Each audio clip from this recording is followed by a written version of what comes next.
Welcome to the Undisputed podcast. I'm your host, Jenny Taft. This podcast is the full show from today's episode of Undisputed from start to finish. They've got a busy slate, so skip Shannon, let's get to it.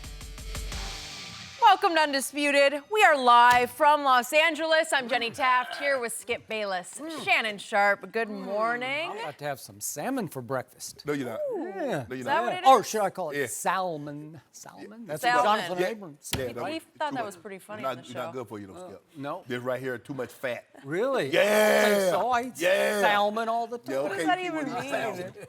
I think it looks good. Thank you, Jenny. It's bold, but I think it looks it's bold. There you go. Why you just can't say, Shannon, you look nice today? That was Shannon, you look nice too today. late, too late. I don't believe it. I don't believe it. Jenny, you look nice Thank today. you. Let's start the show. I missed the necklace, Skip. That was a good look on Friday. We have a lot to get to on the show. Big Ben reflects where it all went wrong with AB and how impressive was Kyler Murray in his third preseason outing. But we are going to start with the big news. Andrew Luck. He shocked the sports world on Saturday, announcing his retirement from the NFL at just 29 years old. Luck has been out this preseason with a mysterious lower leg injury that has most recently been called an ankle injury. During the Colts' third preseason game, with Andrew Luck on the sideline, news broke that the 29-year-old QB would be permanently stepping away from football, citing constant injuries as the reason for losing his joy for the game. Luck addressed reporters after the game. Take a listen. This is not an easy decision. Honestly, it's the hardest decision of my life. But it is the right decision for me. For the last 4 years or so, I've been in this cycle of injury, pain, rehab, injury, pain, rehab. And it's been unceasing and relenting. And after 2016, where I played in pain and was unable to regularly practice, I made a vow to myself that I would not go down that path again. I find myself in a similar situation, and the only way forward for me is to remove myself from football in this cycle that I've been in. All right, Shannon, how surprised were you by Andrew Luck's sudden retirement? Like everyone, Skip, I was very surprised. We kept hearing about he had a calf injury in April, and here we are August, and he was still unable to practice. Never, I don't think anyone thought it would get to this point.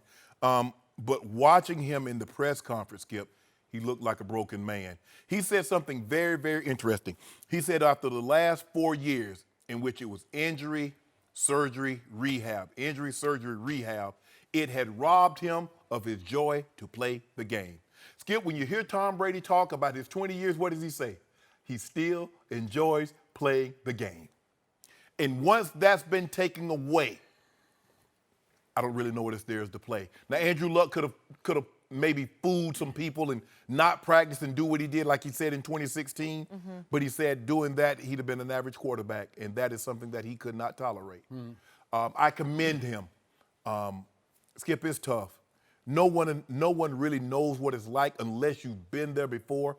And I dealt with something. I had ankle, Skip. It was my ankle, knee, shoot the ankle up, couldn't practice, just shoot it up every single week and play the game. Then you have off-season surgery. Then the first game of the next season, guess what, Skip? It's the ankle again. And then you're hobbling on your ankle, you hurt your right knee. So it's ankle surgery and knee surgery in the off-season. And I'm like, man, when is this thing going to end? Then I fracture my eye socket.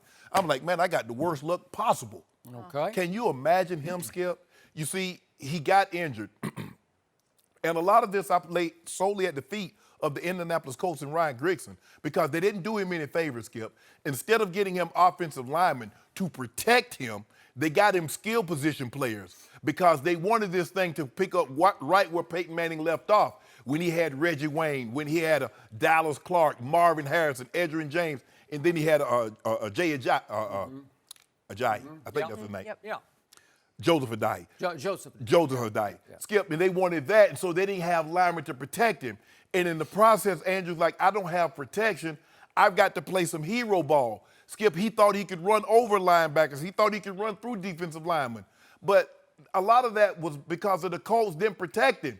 Yep. And that game in which he played against the Broncos, Skip, Yep. I've never seen a quarterback take so much punishment and still finish the game. And not only finish, he won the game.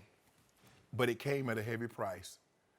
That was the beginning of the end of Andrew Luck as far as his health, Skip, because you can't take that kind of punishment. Now, this new guy, they come in and they get him some protection. Left guard, Quentin Nelson. The center's a first-round draft pick. The left tackle's a first-round draft pick. The right tackle's a second-round draft pick. They got the sense, but the damage had already been done, Skip. And then he missed the entire season with shoulder surgery. After playing with the shoulders banged up all year long, he said, I'm not doing this anymore. Skip, it robbed him. The injuries robbed him of his joy to play the game. And he says, you know what, I couldn't. And I think the doctors probably told him, Andrew, you're still a couple of months away. And he didn't want to go into the season, Skip, rehabbing, standing on the sideline, lying, when you going to be back? I'm close, knowing he's still some time away. So I just believe that at this point, he felt there's no other way. He said, there's no way forward other than to step away. I was surprised like a lot of people was, and I just want whatever's best for Andrew Luck. Hopefully he can heal up, and maybe we'll have another discussion this time next year. So let me get this straight. As you just pointed out, Tom Brady has turned 42 years of age. He is leaping out of bed every morning, spilling over with joy to play yet another football season, and he has vowed to play until he's 45. And the Hall of Famer Shannon Sharpe across from me every day keeps saying, yeah, you can play till 45 because the game is rigged for the quarterback, to protect the quarterback, Yes. right? Yes. And we just saw a young man retire at almost 30, but he's still 29 years of age. Yes. Why is that? Maybe it's too soon for me to be harshly objective, but I'm about to be. So, my reaction was I was not shocked by this because clearly Andrew Luck in his first 3 seasons in this league took an unholy amount of punishment. I've never seen anything quite like the punishment he took. And he got hurt, and he pretty much stayed hurt, though last year was an aberration because it was a pretty clean year for him. Again, he didn't play his best when they got to the game at Kansas City, but they still had a very good year, and it was a bounce-back year for him to the point that he was chosen the Comeback Player of the Year. That is correct. Now he has a chance to be a double Comeback Player of the Year. Chad Pennington once did that, but if he did come back, he could do it again, probably. So my point was, I still don't know if we know the truth about what this latest mysterious injury is. It's got to be way worse than what they are telling us because it started out as a calf injury. In April. In April, and then suddenly it moved to some kind of a bone issue. I don't know what that was. And then it was an ankle. High ankle sprain. High ankle sprain, right? And to quote Bruce Arians, who knows Andrew very well because he coached him, he said yesterday, something has got to be wrong somewhere with this picture.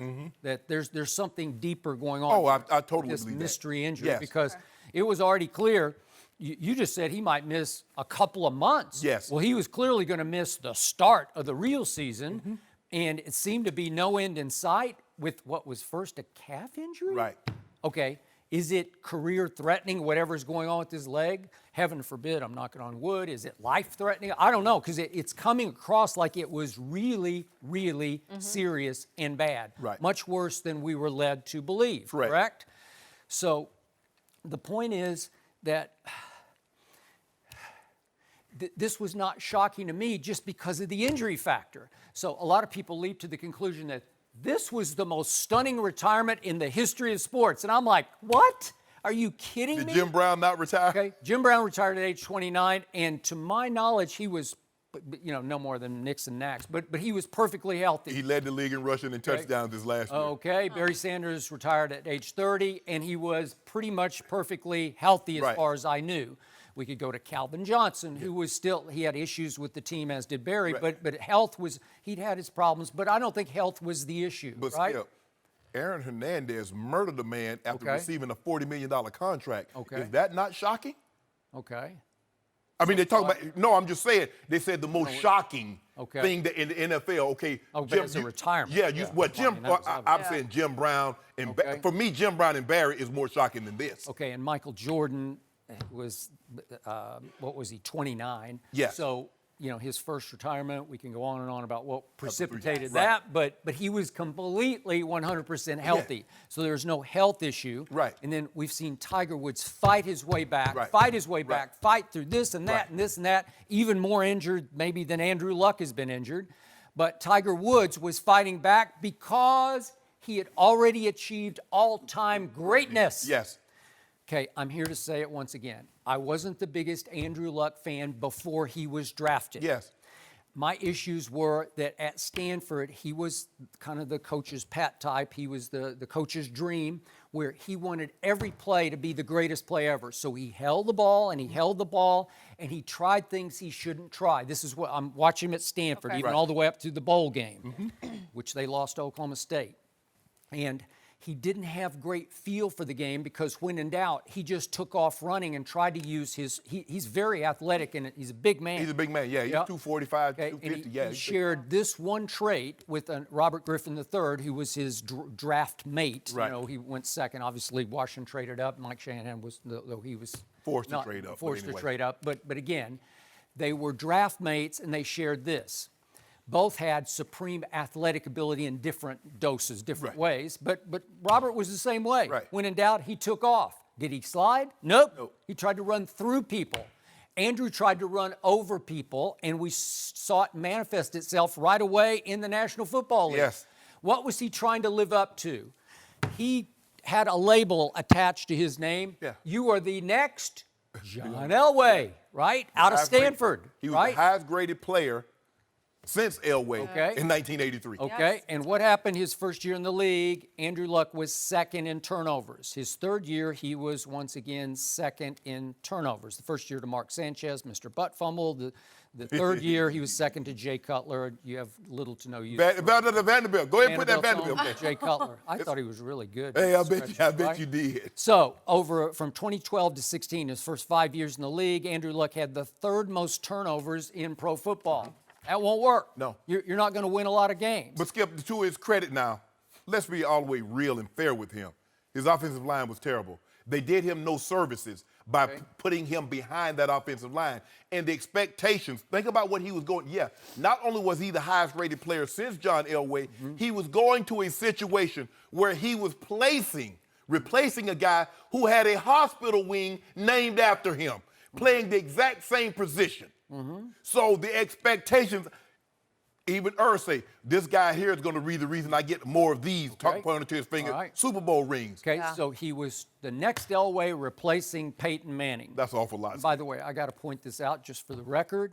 The day that Jim Irsay pushed Peyton out the back door, because I thought they kind of gave air kisses to each other, I said on TV, and I wrote this on ESPN.com, this will be the worst decision of Jim Irsay's ownership career. He'll look back on this one and regret this more than. So Peyton Manning then goes on to Denver. Should have won 2 MVPs. Adrian Peterson won one. It was very close, but he did win the next one. Right. And he got them to 2 Super Bowls, and they did win one. Right. Andrew Luck, to date, is 4-4 in the postseason. He has 12 touchdowns to 13 interceptions in the postseason. And he is second most in interceptions over his time in the league in the postseason, and his 15 turnovers are tied for first in all of his years in the playoffs. And he's tied with Tom Brady for turnovers, but Tom Brady has played 18 games to Andrew Luck's 8 games. Right. So I don't think that's any dishonor to Tom Brady. No. Exactly. So the point is, if you look at his playoff record, he lost to Ray Lewis and company the first game. That was fine. Then came the classic game.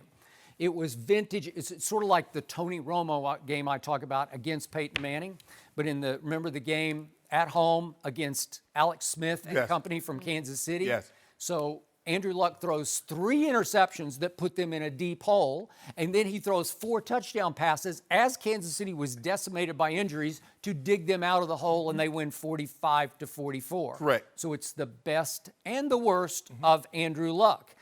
And then he had one disaster against New England in a divisional round game. Then I thought he played his best playoff game at Denver when he beat Peyton. Yes. Remember that game? Yes. He did throw 2 picks in that game, but he also threw 2 touchdown passes, and they won that game 24-13.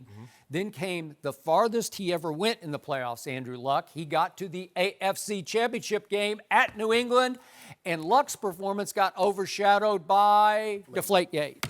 Because you lose sight of the fact he was 12 of 33 for 126 yards, a QBR of 33. Oh, it registered? Yeah. And he threw 2 interceptions in that game. It was just a debacle. It was 45-7, and Brady got even better in the second half than he was in the first with, quote unquote, legally inflated footballs. But Skip, as an athlete, the mind is the most powerful thing you have. And he's saying, if I can deduce from what he's saying, he's like, guys, I'm going to be average this year. If I'm able to come back this year. Okay. I don't want to be that. I'm Andrew Luck. Skip, there is expectations. And once you reach a certain level, anything below that level is unacceptable to you. Okay, but what level did he really reach? I don't. People talk about him like he's top 5, and he's not. He was never top Skip, 5. I believe that we didn't see him reach his full potential because of injuries. Because you look at him as a rookie, yes, Skip, he turned the ball over. But a lot of rookies, most rookies, especially when you take them out of the box and say, just go play. Peyton Manning turned the ball over a bunch. Andrew Luck, guys like that. Now, Peyton cleaned it up quickly. Yes. But when you have Ben Roethlisberger, now he started as a rookie the second game of the season. Different. But, they ran the football more. did. They played tremendous defense. He was more of a game manager. Right. But Andrew Luck, I believe Andrew Luck, the ascension, because especially what we saw last year, 39 touchdowns. He had thrown 30, I think he threw 40 a couple of years ago when he led the league in touchdown passes. Skip, I believe you're going to see a gradual, a steady progression where he was going to be the guy that everybody thought he was going to be. And injuries robbed us of a fair chance to see that. And it happens. You blame it on the lack of offensive line in his first 3 years. I blame it in part on Andrew, his makeup. He's going to run through that brick wall for his football team. Yes. I'm going to hold this ball. I'm going to hold it. See, he became the flip side of Tom Brady. Brady frustrates you because it's just whew, whew, whew, whew. Remember Joey Bosa in the playoff game? Remember he was mic'd up. He says, God, you get rid of the ball so fast. He just he's worn out. But he rushes, and the ball's gone, gone, gone. Okay, that's the flip side of what this guy was, especially in the first 3 years. But something that Andrew Luck had to deal with every game, with the exception of probably last year, that's something Tom Brady has never had to worry about.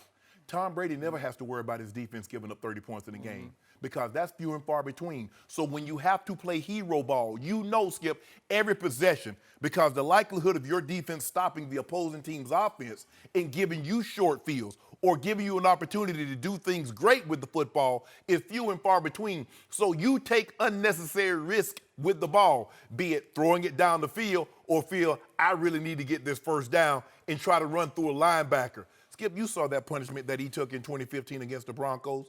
I don't know if I've ever seen a quarterback. I know in my years, I've never seen a quarterback take that. You're talking about the playoff game? No, it was a regular season game. I got it. That I agree. He ended up missing he lacerated kidney, ruptured his stomach, and so many, and he finished the game and he won the game. And that was the beginning of the end because the body was really not made to withstand that kind of punishment. But the thing that I took most from his press conference, he said, Skip, over the last 4 years, what I've had to deal with has robbed me of the joy. And when you hear everybody say, when they talk about playing sports, they say, we play the kid game. We love this game. It's so fun, it's so much enjoyment. Can you imagine? Oh, man, another day of rehab. Oh, my God. Whew. Okay, I also think part of robbing of joy was because he couldn't quite or even really come close to live up to being the next Elway or the next Peyton Manning. And it was wearing on him because here it came. Remember, they were coming into this football season. They're certainly the favorite to win their division. Yes. Some people have made the case that they could unseat New England in the AFC. They were a pretty hot pick. They were almost becoming a trendy pick until Saturday evening. Well, Skip, even though I don't disagree with Mr. Irsay for moving on from Peyton Manning, given that there's only, 5-10% chance that he was going to ever come back and throw the football again, you have an opportunity. You're going to have Andrew Luck. You're thinking if things go well, you got Andrew Luck for another 15 years. You have Andrew Luck for 15, or you get Peyton for, 3 to 4, maybe 5 years. That's pushing it. So I believe he made the right decision. But Skip, not living up to Peyton Manning, the dude has 5 regular seasons MVPs. He went to 4 he went to 4 Super Bowls with 4 different head coaches in 2 different locations. If you don't live up to that, Skip, that's nothing to sneak. That's like he had a turban. Okay, but if you have the ultimate bird in hand, maybe Brady's the ultimate, but you have one of the greatest ever birds in hand, you have Peyton Manning, and your doctors are saying, man, I don't know. Right. Because remember, at that point, he couldn't throw a ball 5 yards. 5. Tricep failure from his neck injury. Correct. And it wasn't generating into his Right. tricep Right. anymore.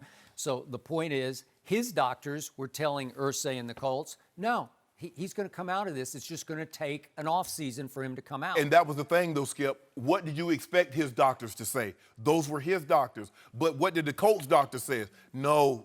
And they had to err on the side, Skip. Plus, he was going to be due, what, $27, $28 million. Okay. That's a lot of money. Would he have been worth it? Yes. We know that now. Okay. It's easy to say now that we saw him come back. He doesn't come back. Was he worth it? Because you tell me all the time, you pay a guy for what he's going to do, not for what he's already done. So he had already won 4 MVPs. He had already taken the 2 Super Bowls. But we can't pay you for that, Peyton. We got to pay you for moving forward. The team I said at the time, I'm not going to bet against Peyton Manning. Oh, yeah. I put myself out there, and I just said, nope, I'm not going to. This is the worst decision you will ever make, Jim Irsay. But I can't fault him for that. Given what we had seen, because Skip, we hadn't seen anybody come back from anything like this before. Okay, I hadn't seen enough of Andrew Luck to say, yes, that guy is going to be beyond John Elway or maybe beyond Peyton Manning. I hadn't seen enough. You're talking about some Pantheon greats. Okay, Yeah. well, that's the choice that you made. You said, I'm going forward with this guy. Yes. Well, I believe, Skip, it was a no-brainer. The guy had spent 4 years in college. He had graduated. And normally the guys that spend the extra time in college, those are the guys that do really well come NFL time. Yeah. So I got no problem with the pick. I got no problem with Mr. Irsay moving on, given the sort of circumstances that he was dealing with Peyton Manning. But if you measure Andrew Luck's career, if you put it up against Peyton Manning or if you put it up against John Elway, you're going to say he's an abstract failure. Absolutely. But that's not fair. But if you look at what he's been able to do in his first 7 years of the league, Skip, it's hard to say someone now, Tom Brady is an outlier. You have guys that win Super Bowl. But Tom wasn't asked to do what Andrew Luck has been asked to do. And a lot of quarterbacks weren't asked to do. I don't know. I think he was asked to do it. He just did it in very different ways. No. You got to make all the plays. Skip, Tom was a game manager. Stop it. So Tom was never a game manager. Stop it. That's so offensive. Hold on. That's like the most offensive thing you've ever said. I just want to make sure. Tom Brady can throw parties when necessary. No, you are so wrong about that. That was the most disrespectful thing that's ever come out of your mouth on this show. Seriously. So Tom Brady. You just called Tom Brady a game manager? What are you Are you going to let me talking finish? about? Are you going to let me finish? My God, Are did you you gonna see let me him game manage the 4th quarter of the Super Bowl about 6 times? Skip, Whew. I'm asking you a simple question. The guy threw his second year, he threw 1 touchdown the entire playoff. The first year, I'll give you that, but after that, he took it over. Skip, you see him against Carolina in the 2nd Super Bowl? Go look at the numbers. Skip, that's what I'm saying. I'm saying Tom Brady started as a game manager. Okay, but you said he's been a game manager. No, I did not. I said he started as a game manager. Andrew Luck, they took him out the box and said, we need you to be franchised from day one. That's not what Tom been whatever he wanted to be, whatever he needed to be. Okay, go back and look at the tapes at Stanford. Go back and look at Stanford USC and tell me what you saw in that game. I just see what I'm going on. I know what I saw. I saw a guy that the USC had way more talent than Stanford had, and Andrew Luck beat him twice. I'm not sure it was way more at that point. Skip. They had a lot of players on that program that produces a lot of pro football players. They do, but they weren't producing then like USC. Skip, I'm not saying Tom Brady's a game manager now, although he did manage the game in the Super Bowl. I'm saying early in his career, because Skip, if he wasn't, he should have beat Drew Bledsoe out, couldn't he? Why didn't he do that? And then the next year, he didn't beat him out because he got Drew Bledsoe. He got to start because Bledsoe was hurt. 6th round draft. And he managed, that's my point, Skip. He managed the game. There are different expectations of Brady than Luck. He didn't manage the first Super Bowl that he won in the fourth quarter. John Madden's up in the booth saying, boy, they should shut this down and play for overtime. And he goes, completion, completion, completion, completion, completion. Five to set up the field goal. You can't take a situation where he takes a final drive and say he's been throwing the ball up and down the field. That's not what he had been doing. They did have the guts to put the ball in his hands as a second-year player, first-year starter in the Super Bowl. Why didn't they put? Okay, let me ask you a question. Why didn't they put it in his hands in the first, second, and third quarter then? Well, they were like a 19-point underdog. But he's that guy. If he's that guy, you let him do what he does. Well, you don't want to try to fight. You're up against what Why? a lot of people thought was the greatest offense in the history. But that was Tom Brady. Football. You see what I'm saying? That's all I'm saying, Skip. I'm not trying to diminish the man. I'm just saying what Tom Brady started out as and what he is now are two different things. Yep. You know that, I know that. But Andrew Luck did not have that luxury when you're the first overall draft pick. There was a lot of pressure on him that went beyond pressure. the injuries. And last time we saw him, last playoff game he played, I made the mistake of betting on him because I lost a case to you because I took him at Kansas City and he threw for 203 with a QBR of 20 on a scale of 0 to 100. You lost to the Texans too because I took Andrew Luck in the Colts against the Texans. We need more time to talk about Andrew Luck. We will go back to him. We'll talk about the fans' reaction to this, but we have to move on because another preseason game and another good performance from Skip's Cowboys. We will talk about Dak next. Don't forget you can check us out every day on the Fox Sports Channel on SiriusXM. We'll be right back. No mercy. So the Cowboys rolled over the Texans 34-0 in their third preseason game Saturday night. Dak played 2 series, completing 2 of 5 passes, including a 12-yard touchdown strike to Michael Gallup. And as Zeke's holdout stretches into late August, Dallas rookie running back Tony Pollard racked up 26 yards on 6 carries and caught a couple of passes out of the backfield as well. So Shannon, how impressed were you with, the Cowboys? I thought the defense played well. They pitched a shutout, didn't let them get into the end zone. Offensively, nothing. I mean, you excited about 2 of 5 for 22 yards? Yep, I am. And in the preseason, he's 11 of 14 for 109 yards and a touchdown. Like I'm saying, dinking and dacking, ain't nothing happening. Simple as that, Skip. But don't get your hopes up too high over there. I know you over there keying, but ain't nothing going on. I'm not keying. Yeah, you are. Yeah, you're all happy, all the Cowboys. You're not winning anything. I'm wow. Yeah, okay. and your guy, Tony Pollard, not Mike, distant cousin of Mike Pollard. Tony Pollard, look, I get it, They hit him with a little draw play, caught the Texans in a sub defense, and he gashed him for a couple of, 15 yards. But they'll get, Skip. If you think for 1 second Tony Pollard can take you where you want to go, clearly you don't really want to go there. Now, I know what that 2-1, the guy that's in Cabo that's been training in the sand, I know what that guy can do because I've seen it for 3 years, and I've seen enough. One guy run you to a 500, maybe a game above 500. The other guy can run you to the Super Bowl, which, hey, until Jerry breaks bad, we're going to stay in Cabo. We're not coming back till y'all do right by us. And right now, you're not doing right. So, Jenny, I got to get new glasses or something. I don't know. I got to get some Shannon Sharpe glasses. Something. I don't Skip, know. he was 2 of 5. Stop it. You make it seem like he was 22 or 25. I did get LASIK, though, and it really works because I can see for miles. Really? And watching my TV in my living room on Saturday Whatever. I saw a Super Bowl team on full display. I saw 27-0 at halftime, and albeit against Texans that didn't play Deshaun more than a series. I get all that. But I saw a team that flashed and flexed its deep talent on Saturday. This team is deeply loaded. I might give you this. Philly might have a little more on paper up front skill positions, but my team is on the rise, and it gets better by the snap in the preseason, and you can just feel the momentum building on both sides of the ball because my defensive line, even without DeMarcus Lawrence, without Robert Quinn, without Randy Gregory, it is deep and talented. The Houston Texans are terrible. Remember, Deshaun Watson was sacked more. Skip, only Deshaun Watson was sacked more than Dak Prescott. Yep. Dak Prescott was sacked 56 times last year. So if Deshaun Watson was taken down more, that means he was, sacked more than 56 times. And you up here hooting and hollering about your defense taking down Deshaun Watson. Really? He was under fire right from the start. And by the way, that team featuring Deshaun Watson beat my team in overtime in Houston on a Sunday night. And Zeke, I don't know what happened. He was in the lineup that night. So what happened? But guess who wasn't there? Amari Cooper. That was in the lineup also. Guess who was only a rookie last year and was used a little too sparingly?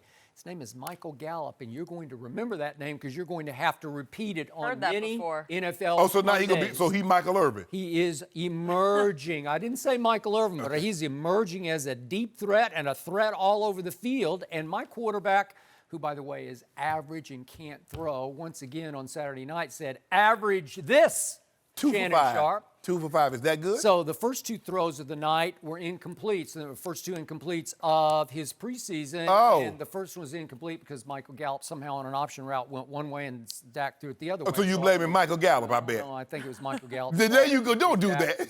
That's hard to know.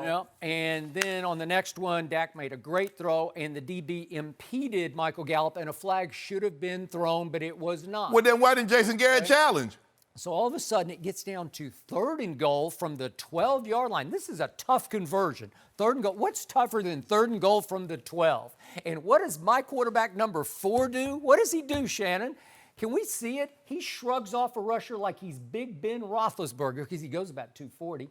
Then he bolts up into the pocket. Looks like he's going to run with it, which I'm good with that. And all of a sudden, he throws a crossbody rocket to Michael Gallup, who shields off his receiver, bodies him off, and makes a nice catch in the end zone. Touchdown! You are going to see lots of that this year. The guy barely got a hand. He got a finger on Shrug Dak's him shoulder. off. Well, 240, you know. Oh, you going to talk about he shrugged at a Skip for real? Easy. Yeah, for real. So then, once again, I saw this kid named Mike Pollard or Tony Pollard. I don't know what his name is. Oh, I think it's Tony Pollard, actually. I heard Mike on the show last week, but Tony Pollard flashed again for me, and I saw big-time potential from him because the first play that we see in this riff is a 3rd and 1 play, and Tony Pollard blasted up the middle, and he ran with physicality between the tackles. I never saw at Memphis because they didn't let him run between the tackles, and I'm saying, wow, that is impressive. Okay. So then we go to a 1st down run, and he gets loose. This is still, he's battling away. And the 1st down run, he just gets loose. Now, that's some big-time acceleration and power. Zeke would have hit his head on the goalpost. It looked a little Zeke-ish to me. No, it did not look Zeke-ish. A little Zeke-ish. No, I don't it did know. not look like Zeke. And then could we show the screen pass that got loose? This is on 3rd and forever. And it's just a little flip here. And here he goes, acceleration. Look out. And he bursts through, and he's gone down to the 1-yard line. But it was nullified because there was a flag on Jason Witten. What are you doing, Jason? Oh, he threw him down. It's a little back in the, blocking the back. Yeah. But it was borderline. They no borderline. Shannon Sharpe would not have thrown the flag on that. That was not borderline. Right. Was it a penalty? It got called back. Okay, so why'd you show that? You got to see the play in full stream. You got to see that play didn't happen. There he was. It didn't happen. You know what? That Mike Pollard, he looks like he could be a big-time addition to the Dallas Cowboys. What's off at my name? So can you imagine what's going to happen when Amari comes back with Michael Gallup and with Randall Cobb? Can you imagine what's going to happen when Zeke is back for game 1 with Tony Pollard back him up? For me, you and Jerry and Steven seem to be so convinced that Tony Pollard is going to do it. I don't even know why you even offering Zeke. No, well, obviously he's not Zeke, but Zeke will be there. But that's not what you're saying. You hype it up. Look at this. Look at this play right here. I'm just saying, in case of emergency, as Jerry said after the game, he said we fully intend to sign Zeke and get him in, but he also said, you know what? We're going to play football with or without him, which is what you have to say right now. We're going to play football. And if they have to play football against the Giants and at the Redskins, 2 division rivals, with the chance to go 2-0 in the division right out of the chute, if they have to do it with Mike or Tony Pollard, I'm good with it. Do it. If I'm Zeke, I'm like, Zeke, hey, why are we just dilly-dallying around? Jerry, go ahead and move me. Let me go somebody that's going to give me the money that I know I deserve. And y'all go ahead and try to go to the Super Bowl with Tony Pollard. I'm cool with that. But I want my money. Now, y'all been bull-jiving around for the better part of 3 months. Now, I'm tired of this. That's what I would say if I was Zeke. You're tired of it, but I'm not, because it will happen. I told you, I won't even get anxious until a week from today, which is Labor Day. Okay. That's when I start to, I'm not going to say sweat, but fret a little bit, like, let's get this done now. Why you want to get done? Now the clock starts ticking on Labor Day. Yeah. But you, And Jerry's got to go to work on Labor Day. No. Yeah. You said you don't really worry about it because you got the Giants and you got Washington, so you don't really need Zeke for those You know teams. what happens in division games? What? You can throw out all the stats. And numbers. It doesn't matter because you never know what can happen in a division. Exactly. Game. So I was hoping for Daniel Jones and Dwayne Haskins, but I'm probably not going to get either one of them. One guy. No. One guy could possibly help you get to 8-8, 9-7. The other guy could get you deep in the playoffs. Really? Yeah. Okay, well, we'll have that guy. We'll We'll have 21, and we'll have 3-6. You could have had him. All we want, give We're us good. You know what's give us beautiful Todd Gurley about money. this? What I love the most about this, unfortunately, we saw what happened to poor, I'm going to knock on wood, poor Lamar Miller, the first play of the game. It was just horrible. It's just like what I hate about the preseason. God bless him, speedy recovery. But at least my running back was in Cabo on Saturday night, so there wasn't even any threat that he's going to be on the football field. He probably wouldn't have been anyway, but there's always a threat. You know this, in camp practice there's a threat, right? But Skip, you got to hit. These guys don't hit anymore. And the first time they're getting any live contact is when they get into the game. Yep. You got to condition your body to take this kind of punishment. I'm with you. I'm not saying you got to do it like they did in the 60s, 70s, and the 80s, Skip, where you hit 2-3 days a week. 25, 30 times a practice, but you got to get some hitting, Skip. Just like you wouldn't expect the guy to go out there to try to practice in training camp, and he hadn't done any training in the sun. Yep. You got to condition your body to take the sun. That's why if you're going to play in a cold weather game, Skip, they don't let you. Sometimes you can't help it, but if it's going to be like Green Bay. It was cold when we were playing in Denver. Mike's like, what you think it's going to be like in Green Bay? We're going to practice in the cold. We're not going to practice in no dome because Lambeau is not a dome. But these guys want to go out there and play tackle football when they haven't conditioned their body to take any hits during the course of the week. I just don't know how you do it. I just don't. I don't either, but the point is my running back is safe down in Cabo, and he will be back in uniform for game one. Will he be conditioned, ready for hitting? Probably not. Right. But I'll take him in game one. It's going to take a couple of games to get to football because guess He'll play what? his way into shape. Running on the beach and doing all those stuff with tubing and all that, that's fine. Cone drills, that's great. But that's not a football under your arm with shoulder pads and a helmet on your head. Okay, which is why 2-1 in the first two games can split carries with 3-6, and we'll be just fine. Oh, you already Off got to it. the races. You got it mapped out how it's gonna play out. How? Oh, you gonna Maybe split carry? 12 and 12 carries, something like that. 12. Whoa! You actually think you're just gonna run the ball 24 times in a game, and that means Dak's gonna end up throw a party, man. and Dak's gonna be throwing at 40? No, because Skip, you know on average you run 65 plays. Only 21. That means Dak's gonna throw the ball 40. Skip, you ought to stop. You know good and well they ain't gonna let Dak throw no ball no 40 times. I keep telling you, you missed what happened down the stretch over the last I ain't 8 missed games. anything. I My saw it. quarterback had top 5 in the league statistics once he got Amari Cooper. How do you explain that? Is he Shannon? top 5? Well, he had top 5 stats. Now, I don't know That's about all I'm saying. that. You know what? I don't care. I care about production, what I see on the field. You can have top 5, 10, 20. I don't care what you have. All I know is they went 7-1 down the stretch. He had 13 touchdowns to 3 interceptions, 3rd most completions, 4th most yards thrown, and 5th most air distance in how far the passes traveled. This is over 8 games, not over 2 games, not small sample size, half a football season. So I'm not withstanding a half a football season.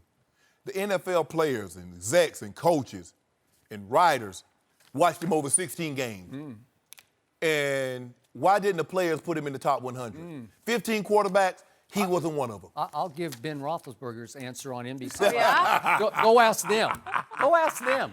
Maybe we should. That's what he said about AB last Yeah, night. we Go ask are them. going to talk about Big Ben. Appreciate that easy transition for me. So Big Ben did look sharp against the Titans last night, including this touchdown pass to Juju Smith-Schuster. But Big Ben's public criticism of his previous #1 receiver, Antonio Brown, last season sent ripples through the Steelers' locker room, eventually leading to AB being traded to the Raiders. In a halftime interview last night, Ben expressed regret over his criticism of AB, saying this: "I wish I wouldn't have done it because we saw what happened. Obviously, it ruined a friendship. I just got caught up in the emotion and heat of the battle." The other person I challenged that game was James Washington.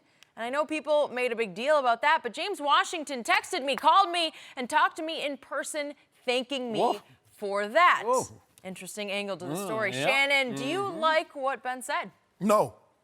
All he had to do was say, you know what, guys, I wish I hadn't called Antonio Brown out, and that was my fault. I should have handled that situation better. Boom, end of discussion. But then what he tried to do, Skip, well, I did the same thing to James Washington, and he called me and said, thank you, Ben, for doing this. It's going to make me better. You actually think, and this is what, see, a leader is somewhat like a coach, Skip Bayless. And you hear me say this all the time. Yeah. The job of a coach is to know what to say and who to say it to and when. Some coaches, you put your arm around the guy and say, come on, son, now, we got to do better than that. I know you can do better than that. And some coaches, what the hell are you doing? We work on this all week and you do that. And some guys, you got to just like, son, I don't know, son. I don't think this football thing is working out for you. That's what a leader does, Skip. Did Ben Roethlisberger actually think he could talk to a guy that he had played 8 years with? He had 6 consecutive 100-catch seasons. No player in NFL history had done that. 7 Pro Bowls, 4 first-team All-Pros. Did he actually think he could talk to Antonio Brown the exact same way he talked to James Washington? Did he really think that?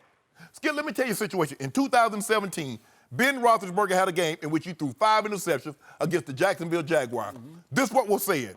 He's going to come to work this week with a lot of intensity. He's going to bring out the best of all of us, especially after a week like this. That's what Antonio Brown said about Ben Roethlisberger. Mike Pouncey said, there's no one to blame. We just didn't play well offensively. What if Antonio Brown had said, that was terrible? How are we going to win a game when our quarterback's throwing 5 interceptions, 2 pick sixes, giving our defense, putting our defenses on short field? How would Ben Roethlisberger would have responded? That's what you think, Skip. I've always said, anything that you say publicly, if you can be voiced in the same manner privately, do it that way. But he won't leave that. Skip, why can't he just say, I was wrong. I shouldn't have said what I said, how I said it. Having the type of relationship, if we're friends, Skip, I feel I could come to you and talk to you off camera as opposed to voicing some concerns I might have on camera. How do you think Antonio Brown's going to react? That man got a lot of pride. And you think you could talk to him the same way. What is James Washington supposed to say, Skip, as a rookie? Yeah. What was I going to say if John Elway chewed me out? What was I going to say? It's a bit different. But he better not try that, you know what, in year 5, year 6, or year 7. It's a good point. I thought you told me he better not try that in year 1. No. That was a different thing, Skip. But he never did, Skip. He was just like, hey, you know, we need to do this, pick it up. Blah. There was a way. He would never say that. Because how do you think, man, look here, Skip, at the end of the day, AB is a man just like Ben. He got kids just like Ben. But he does not play the same position that Ben plays. No, he does not have the same position in the franchise that Ben has. And therein lies the problem. See, Ben thinks he's the boss. You might have a title that's more valuable than mine to the team. But if you think for 1 second I won't punch you in your mouth if you disrespect me, you got the wrong one, bruh. And that was the problem. You can't talk to people like that, Skip. You think AB was going to punch him in the mouth? AB probably wouldn't. I don't. But he got the right one. Okay. I got the right one. There wasn't a Skip. There wasn't a quarterback that's ever played in the NFL that could have talked to me like Ben Roethlisberger called Antonio Brown out. Never. I'd have been up out of it. They wouldn't have had to trade me because they did conduct detrimental to the team. I'd have been home for the last 4 games because I'd have slapped the taste out of Ben's mouth. Well, guess what? AB is now an Oakland Raider, right? Boy. Well, we knew this was coming. Okay. And I believe a cloud just got lifted off this football team because the team I saw last night in the rain in Nashville, it looked pretty strong to me. Yeah, they look good. You know, they look good. The quarterback looked good, and I think the quarterback has learned a lot, and he did say he regrets that he said that publicly. But he very pointedly then brought up, wait a second, the rookie did text me, and then he called me, and he thanked me for calling him out because he took it as constructive criticism, whereas the diva wide receiver, the Pro Bowl wide receiver, took it as destructive criticism, Skip, right? Skip, Okay? you know good, Skip. You know good and well. And by the way, James Washington continues to emerge, and I warned you, he's He looked going to good. be the breakout deep threat, and he caught a big ball last night, albeit from Mason Rudolph, who looks like he might be the backup quarterback. Well, they got a connection. They played together. I Yeah. got it. Okay, but you saw him get behind people, and I told Oh, he you can I run. watched him a lot at Oklahoma State. Jenny watched him a really- lot. yeah. And every time I looked up, he was running past somebody, and he doesn't time that fast. He's just one of those guys who just runs by people. They got good football Okay. speed. But Skip, but my thing was, okay, I was wrong the way I handled handled the AB situation. I shouldn't have done what I done, especially publicly, because the type of relationship that AB and I have, I could have come to him in private and said, AB, I need you to keep that route Obviously, flat. they had clashed many times behind closed doors Yes. before this spilled out publicly. Okay. Keep it there. Keep it there. Yep. But you, Skip, you know, you've been around this game far too long. You can't talk to a vet player like you can a rookie player, because and some rookie players are, hold on, bro, you can't talk to me like that. But given the situation, Ben's status, being a two-time Super Bowl champ, gone to 3, he's a Pro Bowl player. Hey, I believe he's a top 5 quarterback. Yeah. As a rookie, you're going to show him the utmost respect. But AB's looking at it like, hold on, bro, I'm accomplished too. I'm thought of as universally, I'm the first or second. You go back and forth. You like AB, you like D-Hop, you like Julio. But I'm one of the 2 or 3 best receivers in all of football. And you're going to go on your radio show, and you're going to call me out publicly. You're going to right after the game and say, well, he should have come flatter. Just because I didn't, don't you exacerbate. Coach told a player one time, well, he ran the wrong route. He said, but hell, you threw it to him. Don't exacerbate a situation. If he does wrong, don't you trump it by doing worse. I like that example. Come on, Skip. You can't, Skip. All he had, just leave it alone. I was wrong the way I handled that situation. AB and I had a great relationship, and I could have said what I've said publicly, I could have said privately.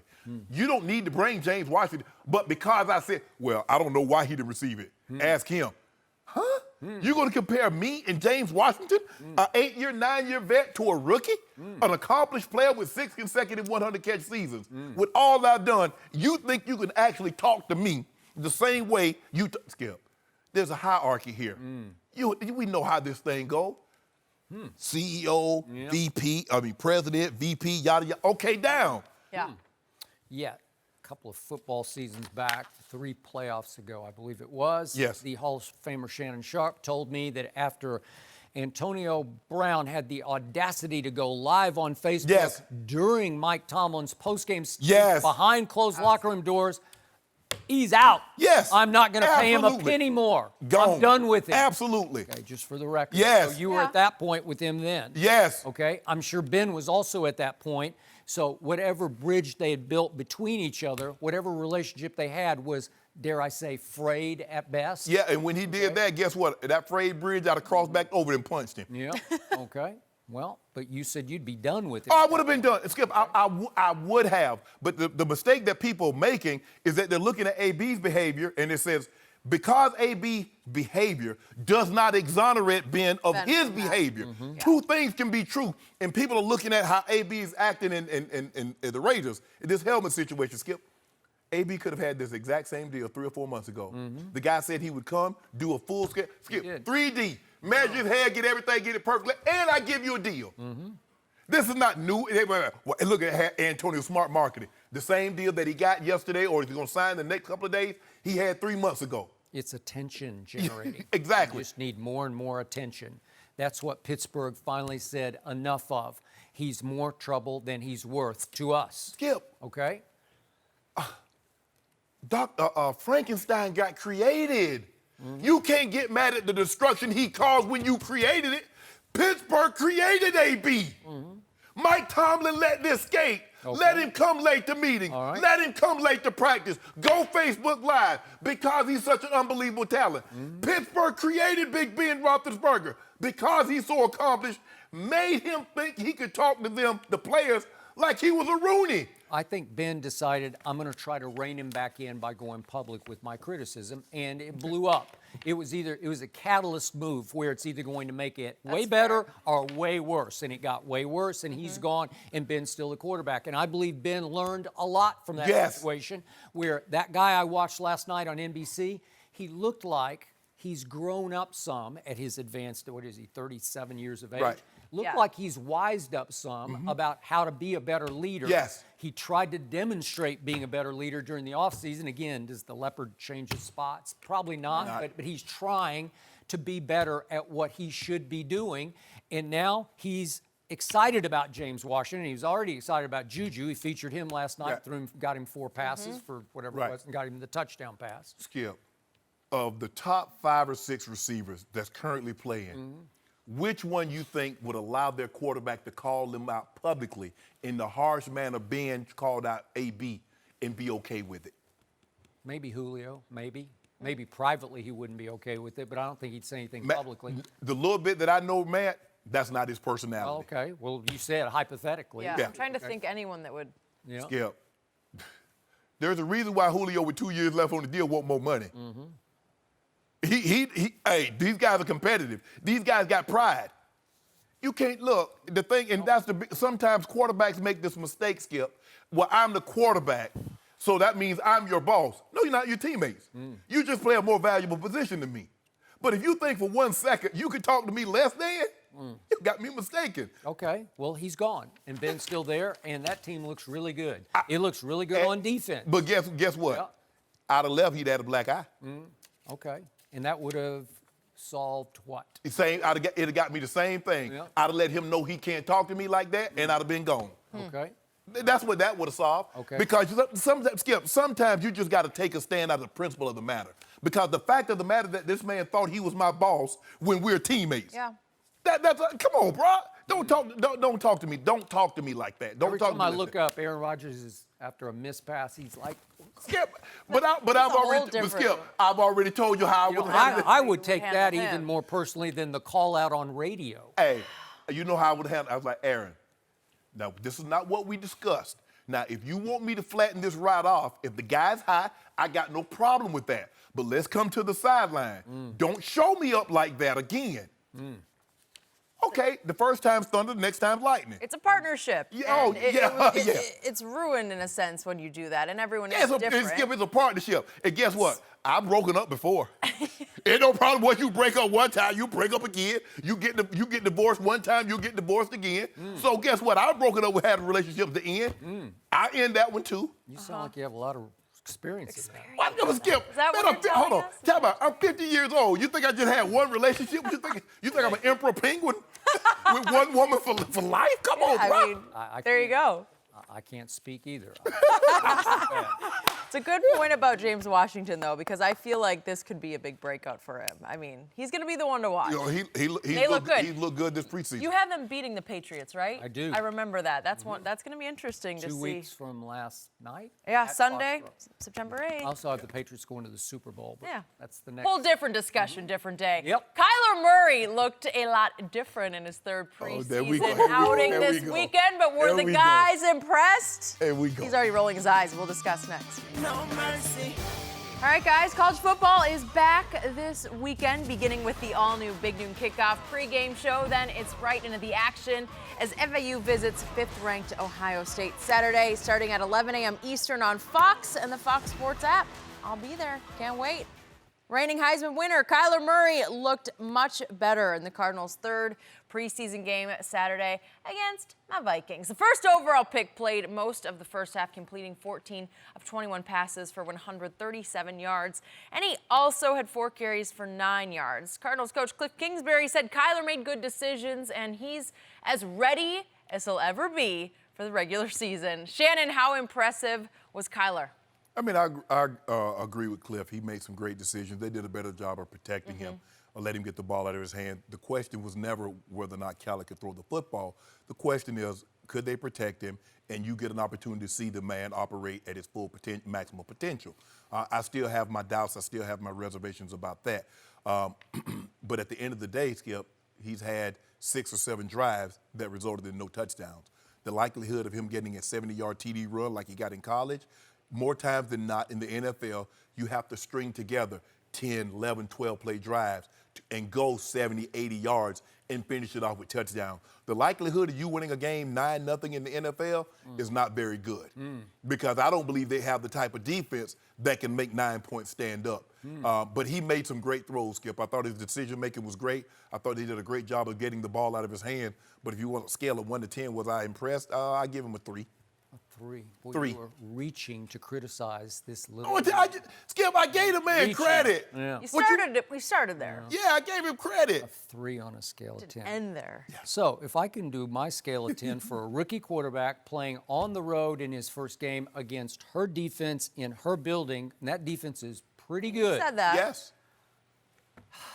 I got to at least go 9. 9? I'm close to With 10. no touchdowns?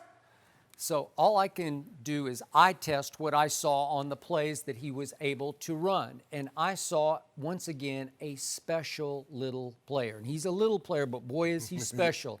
Once again, I saw a poised performer. I saw all of his gifts on display, and he has many gifts because he's got a big arm and he has a lightning release and he has a real feel and a poise for the position that is rarely seen in rookie quarterbacks in this league. So I saw a kid who said, okay, so Oakland shell-shocked us. Paul Gunther just blitzed the hell out of me. Yeah. They came from everywhere. We weren't ready for it because we thought it was kind of unwritten rule. You don't do that in the second preseason game. And he said, this time I'm going to show you I can handle this. And they blitzed their fair share. And he handled every blitz that they threw at him. That's what I was most impressed with. But can we first start with his first completion of the day? Because you want to talk about a big-time deep out route throw to that kid Demir Bird for 33 yards. This is a big-time throw. That's a pro football throw. I'm sorry. That's on Xavier Rhodes' shoe. That's a great throw. Okay, all right. That works, you know. And I think we will see his fair share of that this year. Obviously, they're a bad football team, but he pulled that off. And then on the next play, if we could see it, the blitz comes after him, and David Johnson knows he's going. They got hot. They practiced this play. If they send the corner on that side, David Johnson, just bump him and go. And he just flips it right to him for a first down. Do you not love that? No. Because after what we saw against Oakland when you were ready to dismiss him as a bust, he did that on the next play. And I said, well, you know what? That is pretty great. Then after that, we got another 18-yarder to Demir Bird. And it's just, this is like pro football. That's arm strength to the edge. Okay? Skip, there's never a doubt whether or not he could throw the ball. The question is when that heat comes and they start falling on him, can he take the licks? Okay. Then we got a deeper throw to the new Keyshawn Johnson, if we could see it. This is a little swing. That's for a first down. We missed a couple of plays. But the point is, all these plays that I'm going through right now are third down plays. There was a 3rd and 7, a 3rd and 8, a 3rd and 2 is to Larry Fitzgerald against a blitz. And here we go. That's the deep. This is a back shoulder. Yeah, back shoulder throw. So I saw all of his talents on full display, and he converted his last 4 third downs. So he didn't get it in the end zone, but you convert 4 straight third downs, most of it against the first-team Vikings. I got to say, I'm good. You know, I saw enough. What's the old adage, Skip? Yeah. Kicking field goal gets you what? Beat. Okay. Well, it's an exhibition game. And it's the first game on the road against it's a top 5 defense. And I'm sure they're thinking, they were told all week, let's do to this kid what Oakland did to him. Let's embarrass him. Yeah. Well, Let's welcome him to the NFL. And he was ready. Looking at it like I see it, they didn't do a whole lot of disguising. It looks like they just lined up. And they're a heavy cover 1 team because they believe they got great press corners and they can put pressure on you. So they just kind of lined up. But he's in a division. And you know what? I want you to check back with me. I don't know what week they play the Rams, but let's check back. They play a hellacious hard schedule. Yeah, hellacious. It just gets harder by the week. That ain't got nothing to do with me. I don't know how tough. You want Rams. I don't know how tough the schedule is. 49ers going to be a handful, too. Don't let the 49ers sleep. But they play defense, too. Seattle, going up there to 12th man. Yep. How many games you think they're going to win? You're not ready to call him a bust again, are you? Skip, ain't nobody see that you go. Yeah. Why you do You that? were borderline bust after the Oakland game. I didn't say no borderline bust. I just gave you a glimpse of what team. You were like, see? told you. I was just telling you how teams are going to attack this young man. They're not going to let him sit back there and just pat the ball, Skip. And you know what's completely under wraps? They haven't used his legs much at all. That's what I was going to say. At all. They ran hasn't some gotten zone loose. read plays. He kept it one time, and they played it perfectly, and he went nowhere. But just watch what starts happening when they mix in some zone read keepers and when they work in some quarterback draws and some more rollouts and some more scrambles. Just watch what starts happening. Let me tell you, do you know how they defeated that zone read? You punish the quarterback. Because once he stick that ball out there, he needs to go back in a passing motion. He's a runner. And so don't worry about it. That's what I want you to run. I want you to run that zone read. So do I. I am going to, Skip, I'm going to punish your quarterback. I'm telling you what I'm going to do now. Well, I watched every snap of every game last year, and not one time did I ever say, ooh, he got punished on that play. Oh, that's college. That's college. College. That's a whole different ballgame. Now, you know these men up here, they playing for mortgages. You know, Mama got nice Chanel and Givenchy. You know, they got nice things. Mama like that. And Caliber trying to take Mama bags away and private school tuition. See, you ain't playing for books in the mess hall, the training table. Ain't no more training table. He's a little playing against different. kids who are making a lot of money. Yeah, in college exactly. football. And yeah, he probably was making a lot of money in college football. You never know. But Skip, it's a different ball game. I'm anxious to see Skip. I want him to do well. Yeah, you do. Now you do? No. I got no problem with it. But that offensive line, we're going to see. Yep. That's what I'm worried They're about. not very good. They don't have much No. of a core of receivers. Okay. And that Hakeem Butler, I kept raving about him. He was the first pick in the 4th round, and he's broken his hand, and now yesterday they ruled him out for the season. Yeah. And Cliff Kingsbury said it's hard to find somebody who's 6'6", who runs 4'5". Yeah. That's what he was. Yeah.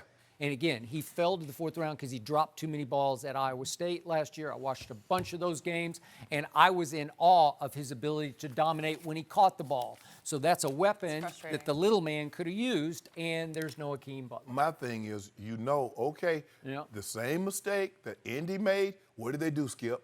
Oh, they kept drafting receivers and getting them running back and got nobody to protect him. Well, Andrew Luck was 245, and they broke him. Yep. What you think they going to do to 195?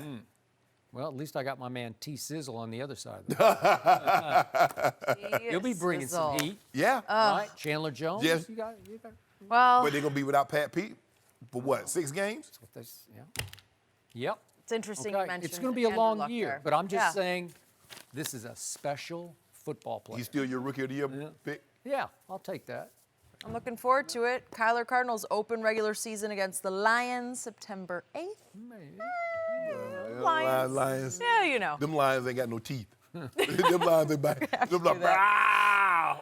they ain't bite nobody. All right, guys. Andrew Luck. He shocked really all of us, the sports world this weekend. His former teammate, Antonio Cromartie, joins us with his reaction. Looking forward to that next. No mercy. Boxing action is coming your way on Fox, The American Dream. There's Landy Lara goes toe-to-toe with Ramon Alvarez for the super welterweight title. Catch it all Saturday, 8 Eastern, 5 Pacific on Fox and the Fox Sports app. Andrew Luck shocked the sports world on Saturday, announcing his retirement from the NFL at just 29 years old.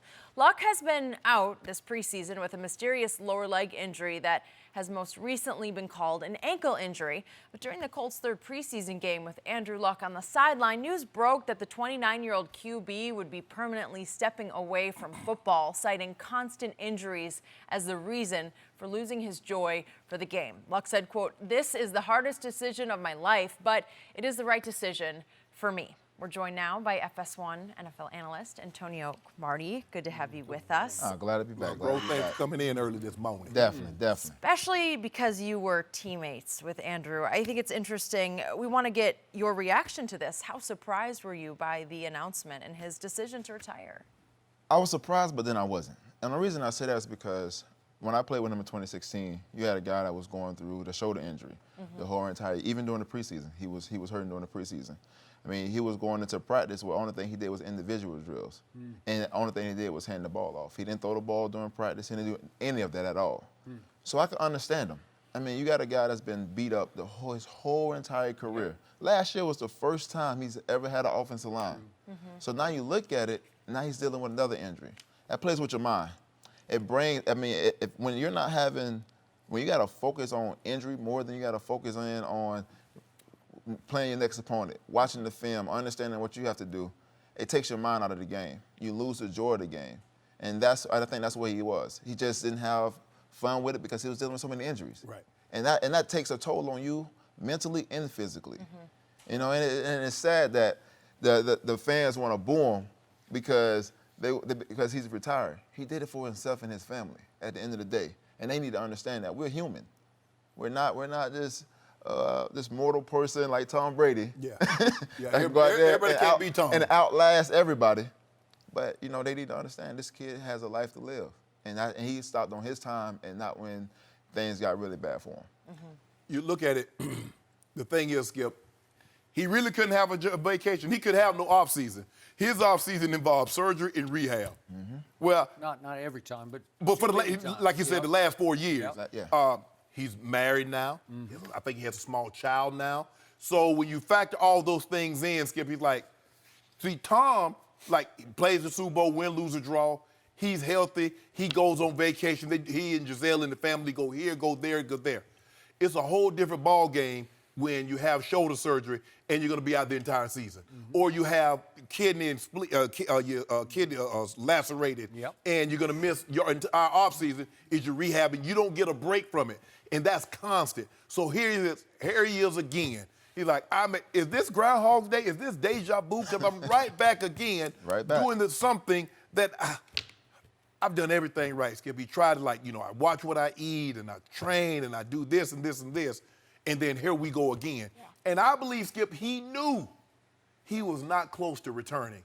And he said it, Skip. He said, I don't want to do that. I don't want to do what I did in 2016, where all I do is we were hearing now is Crow is telling us he didn't practice. All he did was hand the ball off, individual drill. See, I want to do that. He says, the one thing I don't want to be is average. I commend him because a lot of people, now, it's a lot easier to walk away when they're not going to recoup any of the money, and you just got a $12 million roster bonus about a week, about 2 weeks ago, Skip. That makes it easier to walk away. He has made a bunch of money. Bear Sanders and Calvin Johnson said, hold on, what? Detroit, that's the way you do it. You don't ask for the money back considering the service that I've given you. But, Skip, I think everybody was surprised. But when you really get down to it, Skip, some guys like, but I'll just keep doing it. Like Thomas Davis. Thomas Davis tore his ACL 3 straight times, Skip. He's like, I'm gonna keep going but everybody is wired differently. I can't say because one man did it this way, that's the way another man should do it. Yeah. That's not how I am, Skip. Clearly, he said the thing that I took most, and he said a lot during his press conference, he said being injured and rehabbing robbed me of the joy to play this game. I didn't need to hear anything else. Yeah. So what's the moral to this story? You can't play quarterback in this league the way Andrew tried to play it his first 3 years. No. He was trying too hard to be great. And when he tried too hard with an average offensive line, he'd hold the ball, and he would take shots that were just unholy shots. First 3 years. Then sometimes he would take off and run because he can move pretty well for a man that big, and he's a big man. Right. And when he took off running, what would he try to do? If somebody was in his way, he'd try to run them over. Linebackers, D tackles, whoever they were, he'd just run through them. And you just can't last in this league the way Tom Brady does unless you play the way Brady plays, which is it's gone, it's gone, Get it's the gone. ball out, Right? Everything is timing, and the ball is gone because he is trying to avoid as much contact as possible. Right. And he's pretty good at avoiding contact. And it frustrates you because you're saying, yeah, I could play until I was 50 at quarterback if they protected me. Ain't nobody gonna hit me. Okay? But he's taking advantage of the fact they can't hit him after the ball is out because once upon a time you could blast him pretty good. You're right? 100% right. Okay. All right. So Luck didn't get that the first 3 years. And why didn't he get that? Because he was a good kid who's trying to please everybody, including his coaches and his family and the media who had already proclaimed him to be the next John Elway out of Stanford University. And he was replacing the legend, Peyton Manning. Man, it's hard. It's a lot of stuff that you're trying to live up to. And the truth is, in part because of injuries, he could never quite live up to his billing as the #1 overall pick. And I think that ate at him as much as the injury rehab ate at him, to the point what just happened the last time we saw him play, they were at Kansas City. It was a pretty big game to get to the AFC Championship game, and he was not very good in that game. He threw for 203 yards, threw a couple picks, had a QBR of 20, which is on a scale of 0 to 100, not very good. It wasn't one of his better games. Right. He fell to 4-4 in playoff games in that game. He's got 12 touchdowns in the postseason to 13 interceptions. So he doesn't have a lot to show for the billing that he had coming out of Stanford and after he went first overall. Well, you got to think about this. The billing that he had was he was trying to replace who? Yeah. Peyton Manning. Okay. So now, once he started winning games and replacing them, what happened to the offensive line? They never secured anything for him until this past year. I think last year was one of his better years, just from a passing standpoint, where he was. Now, Kansas City, they just had something different for him. You can't put nothing about They're that. not very good on defense, but he wasn't very good as quarterback. But was Peyton Manning ever good in the playoffs? Well, he got better once he. I'm just asking a question. He got Denver was he to better 2 in the Super playoffs? Bowls. No, Yes. he wasn't great. Oh, that's my point exactly. Boy, he might be I've always made the case he was the greatest regular season quarterback ever. Yeah. Man, the numbers he put up were. Yeah, and that was the thing is, Skip, it's only natural. The guy that you're replacing. Maybe if it was 5 or 6 years removed, that's one thing. But he immediately came after Peyton. Peyton was a 4-time league MVP. He had gone to 2 Super Bowls. He had all these accolades. And then this is the reason why. The guy has a wing and a hospital named after him. That means not only was he a great football player, he was a great humanitarian. Well, don't you think that house is the house that Peyton built? Oh, they were gone a long time ago. Yeah, Lucas Oil is because of Peyton Manning. Yeah. There's a reason why his statue is outside, and rightfully so, Skip. But the expectations, and I feel that Ryan Grigson and Jim Irsay did him a disservice because they wanted him to be like Peyton. We're going to have Reggie Wayne. We're going to have Marvin and Dallas Clark and Edgerrin and Joseph Adai. We're going to have that. Well, you better protect. Your money is Andrew Luck. You better have guards to guard the vault as opposed to hiring cute tellers that's passing out money. Especially if your quarterback is just holding on to the ball, trying to make the throw in the game, Well, he's getting rocked. Well, Skip, you have to because you know your defense isn't very good. So the likelihood of you winning a 10-9 ball game with the defense that he had, he knows he's going to have to score. And sometimes you have to hold on to the ball because it's going to take guys a little longer to get open. Now, what I couldn't agree with is that you trying to run over linebackers. You trying to run over defensive tackles. Hey, you got to know when the journey's over. Going out of bounds, going to take, hey, it's okay to punt the ball. Yep. But you will not, I don't care how big you are and how strong you are as a quarterback. You're not going to consistently take those licks down in and down out over 3-4 years. No. First year, second in the NFL in turnovers. His third year, second in the NFL in turnovers. Over his first 5 years, he was third in the NFL in turnovers. You just can't win that way. So he became a turnover machine, holding on to the ball too long with an average to below average offense. But last year when he had Quentin Nelson, and he had the first-round center, and he had the first-round left tackle, he put up 39 and 10, 39 and 12. Those guys still there? Yeah. So wouldn't you look forward to playing behind those guys? How can you? Oh, okay. Maybe in a year I'll look forward to that because right now I'm hurting too bad.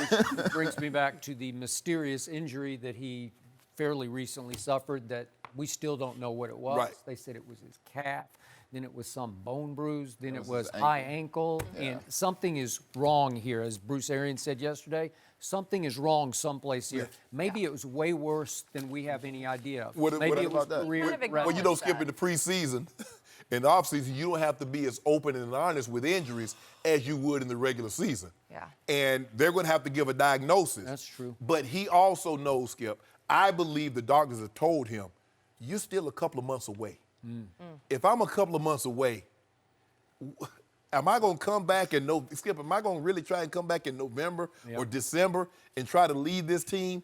He's like, nah, I'm just going to step away and get my mind refreshed, get healthy, because he's not healthy. That was a broken man up there on Saturday night, Skip. I watched the whole thing. You couldn't look away from hearing it and feeling his emotion. I just think of how challenging it was for him to get up in that moment after the news broke, the fans reacting that way. It was hard. That's it was you, hard in Skip. that sense. I hope that he is at peace with Skip this Bayless will decision. not take a day off. You know why? Because he enjoyed what he's doing. Now, the moment he doesn't enjoy it anymore, That's man, we ain't going to even be able to drag Skip up out of bed. But don't worry about it. I would, 2 o'clock in the Don't morning. No, worry I about it. can't I would imagine drag that you out of day. bed. Yep. You're going to be doing this until you 80. It's good to have your take on Jump this, out of bed. Antonio. I'm thank you undefeated for having on me. undisputed. We'll see you back Don't here do that. tomorrow. that. Dwight Howard is heading back to the Lakers. What could go wrong here? We'll go there Nothing. next. Nothing could go wrong. A lot can go wrong. Want to stay for that one? Not go wrong. So the Grizzlies waived Dwight Howard Saturday, paving the way for the 8-time All-Star to team up with LeBron and Anthony Davis in L.A. Howard will reportedly sign a non-guaranteed contract with the Lakers after impressing the team in a workout on Friday. The Lakers passed on another former All-Star big man, Joakim Noah, before taking a chance to bring Dwight back to L.A., where he played one drama-filled season with Kobe Bryant in 2012. Shannon, is Dwight Howard a good fit for the Lakers? I think he's the best fit of the options that they had. Skip, you know what? They were really trying to get Karl Anthony Towns, but he was unavailable. You ought to stop. Yeah, he's a good fit. Considering, let's just take. No, I don't want you to say anything anyway. You be cutting me off all morning. I haven't said a word. Good. He hasn't said anything. If you look at the available options, Dwight Howard, Joakim Noah, Mo Spates, Marcin Gortat. Dwight Howard, if he's half of what he once was, he's better than all of these guys may have been in their entire careers, at their absolute best. Just 2 years ago, Skip, he gave you 17, 12 and a half, and 2. Playing 30 minutes a night. Now, they're not going to need him to give you 30 a night, but 30 minutes a night, but can he give you somewhere between 20 and 25 and give you somewhere between 8 points, 11 rebounds, and a block or 2? I believe he can. Yeah. Probably going to start. JaVale comes off the bench. Who knows how that's going to shape. But I believe, and plus he had a deep conversation with LB, King James, and Brow. Really? He said, guys, look, I'm on this redemption tour. Redemption. This is my last chance. Because think about this, Skip, where he's been. From the time he left to the Lakers and went to Houston and Atlanta and Charlotte and Brooklyn, Washington, Grizzlies. 2 teams in the last 2 years have bought him out. They say, bro, we don't even want, you with salary, we just trying to get clear some salary space. We gonna buy you, we don't even want you. Because they told him, yeah, you can go and talk to the Lakers while he was on a date. How you gonna, if you on a date, Skip, you're not gonna let the person you on a date with take a call from somebody else. They let Dwight Howard take a call on a date with somebody else. That should tell, you know what, I don't think this is gonna work out for us. That's what they told Dwight Howard. But guess what? One man trash is another man treasure. Really? Yeah. Oh, I heard that. Yeah, sure lives. Got a lot of good things growing up out the trash. Apples, oranges, bananas, but that's neither here nor there.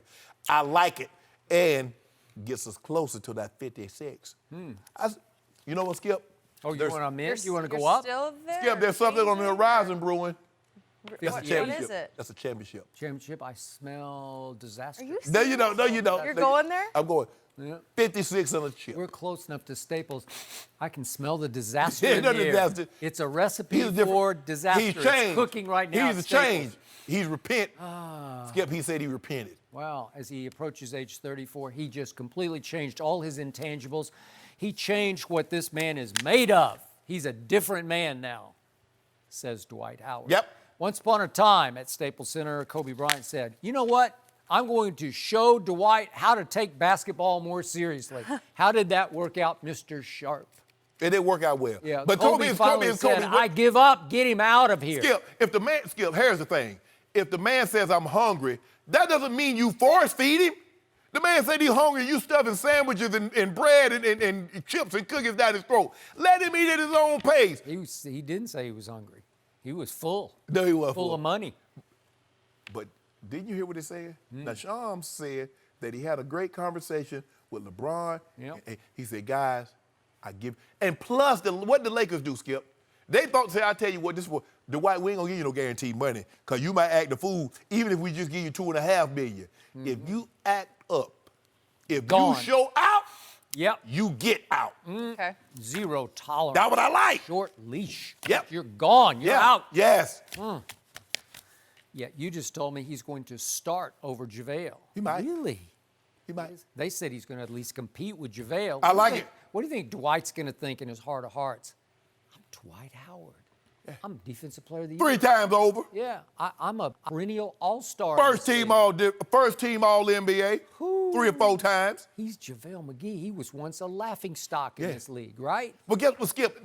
The thing that I love most about sports is that I get to prove somebody right or wrong. Oh, you say it's gonna be a competition? Well, guess what? Toss the ball up. If JaVale better than me, he starts. But if I'm not, he sit it down. It's simple as that. So Dwight Howard, the great Dwight Howard, has now been on 5 teams in 5 years? How do you defend that? It What does happens. that tell 6 you? in the last 8. Woo! Hey, sometimes, Skip Bayless, the old saying, you got to kiss a lot of frogs to find the prince. You're Where he had to go using to a lot of analogies. teams to find the right one. He back. Sometimes He was a prince who turned into a frog. Yeah. Right? He did. well, he turned back. Oh, he turned Yeah. back just now. LeBron pecked him on the cheek and he You turned saw the right movie back. Shrek. Yeah. Fiona, the love of his life. She was exactly what he was. So guess what, Skip Bayless? Not to mention that Dwight Howard has missed 134 games over those last 5 seasons. So he's been hurt. He's been like luckless, like Andrew Luckless was, right? He's been luck. But Skip, injured. here's the thing, though. All those shoulders he had, what he had? Shoulders, he had labrum, and he Yep. had some knees, he had his back, Okay. all that. Got new parts up in there. Really? Ready to go for the season. Really ready to go. I think this is all wishful thinking on your part because the Lakers soap opera just got a whole lot soapier because this is going to be a whole nother layer to soap opera and they're going to be must-see TV. I will give you, this enhanced the marquee value of the LA Lakers. You like soaps. Yeah. This is not a rendition of As the World Turns. Yeah. This is the bold and the beautiful. I grew up on As the World Turns. I like Young and the Restless myself, Did but you? yeah. Yeah. Well, here we go. Soap opera This will be like nighttime, showtime, soap opera. The drama is there. Here we go. See, you want dissension. You don't want LeBron to get that chip. You don't want us to win games on a regular basis because you know how that makes me behave. You know, like something like the moon, like a full moon, some people act, strange. That's how I get with LeBron. But I'll be acting crazy for like the first 30 games because I got a feeling I reckon it's going to be something like 22-8. Can I interest you in that? Sure. And then what's going to happen? They were 20-14 last year.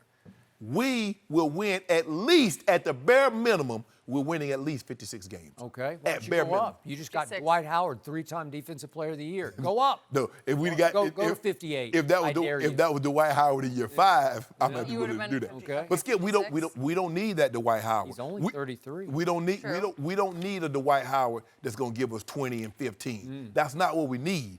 We need somebody that can give us possibly anything he gives us over 8 points. We gladly accept. But long as he keep them old double-digit rebounds, that LeBron don't have to do all that rebounding, so all we're going to do be scoring and assisting. Okay.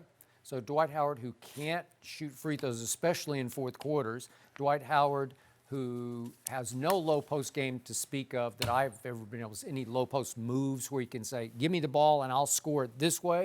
Does he have a little baby hook? But I don't no, hold on. Did you actually, the only big that they're going to run plays for is Anthony Davis. JaVale McGee doesn't the get any plays. reluctant center who is Anthony Davis. He doesn't want to be a 5. Right, but come fourth quarter, Yep. he might have to play the 5 to close out the ball game. might have now, to. we're not talking I think about he starting. will Yeah. have to. Huh. So I like Dwight Howard personally, and I've been around him a couple times. I like him. He's got a real pleasant personality. He's fun to be around. Okay. I do not love his intangibles because they always border on what I would call losers' intangibles. Sorry to be so harsh about Sorry, that. Shannon. I'm just But we got him around the ultimate winner now. That That could gonna rub affect off. things. That could like the guy affect who's things. 3-6 There in you- finals. 3-6 is You the always ultimate. bring Figured you that always number bring would up old, probably you always come up. bringing up old stuff. The ultimate winner last year, this is not old, but last year he was 28-27 as a starter. Is for that the is that Lakers. below or above 500? It's a game. That's the ultimate winner, says Shannon Sharpe. Was he hurt? Yes or no? Well, he wasn't hurt when he started those games. And Skip, you know he was hurt because that factored in when he came back after that groin injury. Really? You know he wasn't the same player. Oh, maybe Father Time tapped him on the shoulder. Shrugged him off. Yeah. They're going to be the ones to watch. Well, a couple of teams to watch. Boy, it is this like is a gonna be reality show. so much Modern day I'm gonna soap love opera. this. Okay. Great for us. Was it wrong for Colts fans to boo Andrew Luck on Saturday night? This is interesting. We're going to go there next. No mercy. Andrew Luck shocked the sports world on Saturday, announcing his retirement from the NFL at just 29 years old. Luck has been out this preseason with a mysterious lower leg injury that has most recently been called an ankle injury. During the Colts' third preseason game with Andrew Luck on the sideline, news broke that the 29-year-old QB would be permanently stepping away from football, and fans in Indy weren't happy. Take a listen.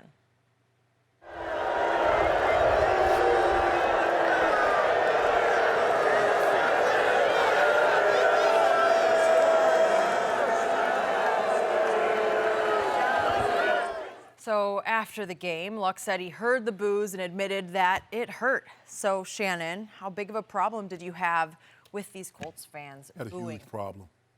Skip, this is unacceptable. The guy poured his heart and soul, gave you everything he had, almost lost a kidney, trying to win games for those people in that stadium. Not all of them booed, Skip, but one would have been too many. But this is what I tell guys all the time. I say, I want you to remember this. Fans, they applaud what you do, not who you are. And when you can no longer do that, watch. Skip. Now he cannot win a game for him. He can't throw a touchdown pass. He can't help them in fantasy. I would have thought, you like, man, he's not, because he could have stayed on the sideline, Skip, knowing that there's a chance he's probably not going to play this year, and collected 15, 20, 30, $25 million. But he says, no, I need to step away.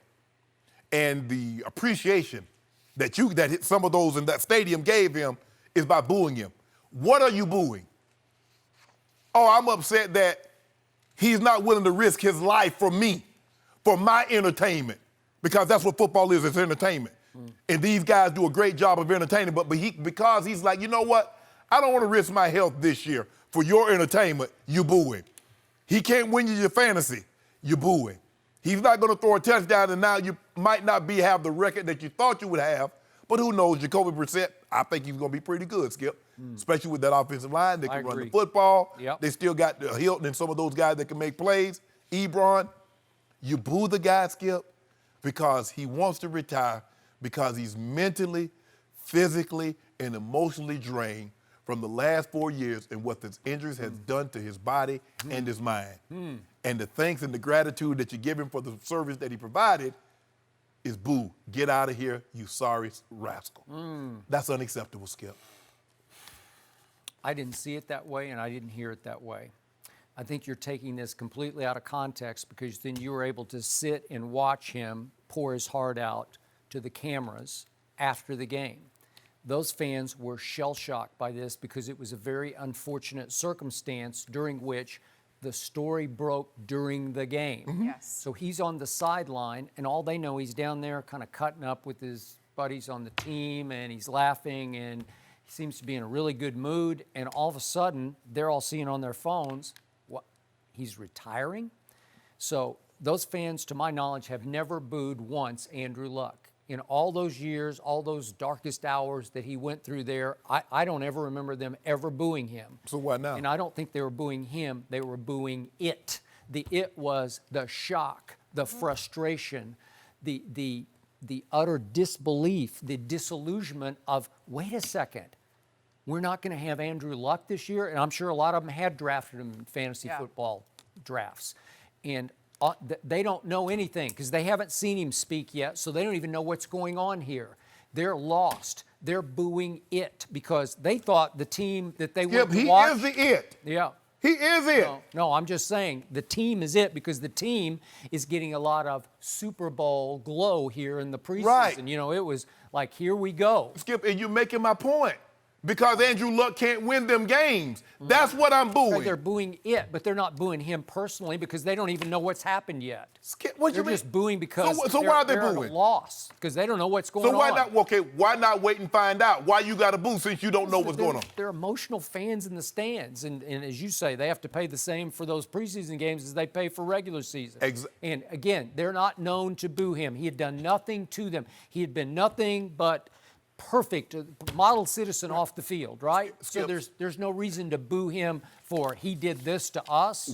He didn't do anything to them. We get this sometimes where you see the opposing player goes down, be it basketball or football, and they boo. You remember when Michael Irvin got hurt in That's Philly. Philly, and it's different. The And whole the fact- mentality is different. I'm just trying to figure out if you say they're booing it, the it is Andrew Luck retired. You're booing his decision. They're not booing him personally. They don't know anything about his decision. They were don't know. confused at that point, Yeah, which they're- is. So hold saying on. that When makes I'm it hold okay. on. When I'm confused, the first but- thing I but- don't do is boo. But, Yeah, but you're I agree. speaking from a position of knowledge of you got to sit and watch his whole post game. They don't know anything about Skip, what's even going as I'm watching him off the field, I'm not yelling at the TV. He sucks. No. I'm not yelling, but he Now, wait a boo. second. They didn't say he sucked. But I'm just- Nobody was saying he sucked. So what does boo mean? It means we're booing the situation like we just lost our Skip, Super Bowl. Yeah. What? Skip. They lost their Super Bowl. Again, you make my Yeah, point for yeah. me. They don't think they can win the Super Bowl with Skip. Jacoby Brissett. That's my point. You Okay, make but it's it. not aimed personally at Andrew Luck. It's at the it situation. It's Skip, we you don't can't- have a Super Bowl Skip, you anymore. What can't- would you do? Skip. You'd be No, devastated. no, Skip. You can't have a it. You can't part them. They're exclusive. Yeah, you can. No, you definitely cannot. can have an it. You cannot Yeah, have. I'm Skip, the sorry. it is Andrew They Luck. love Andrew Luck. Have you ever read? They loved one- him so much they booed him as Have you read one negative story about Andrew Luck ever come out of Indy? I haven't read one. No. Media loved him. But it wasn't not, media- not one dissenting voice that I'm aware of in the whole Indy media. Sorry. I don't know if Bob Kravitz still worked for Indy paper, but I'm sure he wasn't. TV station. I'm sure he wasn't booing. I'm not talking about the media. I'm talking about the fans. Those fans were booing. So if Andrew Luck thought, you know what, I think they're booing it. I think they're like the situation. That's why they're booing. No. They're booing him because as he walked off the field, it was unnecessary. I don't think so. I thought it was predictable. So let me get this straight. So I'm just going to make sure I'm hearing you correctly. Let's just say the last game of the season, next year or whenever it is, Tom Brady says, I'm retiring, and he walks off the field. Are the fans going to boo? Okay, he hadn't said it yet. No, I'm just saying, no, Skip, I'm Okay, saying. it broke during the game. I told you it was a very unfortunate and rare circumstance. Skip. Yeah. They're out there for a big game on Saturday night, and all of a sudden, in the middle of the game, they're seeing on their phones, Andrew Luck is Skip, retiring. you can't excuse that behavior, Skip, because they're just finding out do. because they're emotional. No. I'm just asking you. Tom Brady in week 17 says, guys, this is going to be my last game. After this, I'm done with football. Well, you'd be cheering. No, he walks off the field. How many people are going to boo? Why not, Skip? It's the situation. It's the it. He's retiring. Why won't they boo? Well, again, the circumstance would be if Tom Brady, you saw on your phone midway through the fourth preseason game, Tom Brady's retiring. Would you be happy about that? Now, I'm asking you a question. If they found that out and Tom Brady walks off Gillette Stadium, how many people are booing? I don't know. It would depend on the circumstance if they knew nothing about it. They knew nothing about it. They find out Tom Brady is retiring. How many Okay, fans in Gillette are but booing? obviously, you said for 3 straight years that Tom Brady is going to retire, so they've been No, Skip. conditioned to think that he might retire. Skip. That would be No, different. no. Nobody was conditioned to think that. Drew Brees, Ben Roethlisberger, No, any of the top go quarterbacks. younger. He's only 29 years of age. All I'm Tom saying- Brady's 42. Skip, all I'm saying is that is not normal for fans to boo their own player. Nobody Because- saw it coming. You opened the show by saying you were shocked by I it. was, Skip. But just because I'm shocked by something doesn't mean I boo. I don't know. It's just a typical reaction of boo it. You know, we just lost our Super Bowl. Why? I'm shocked. Boo.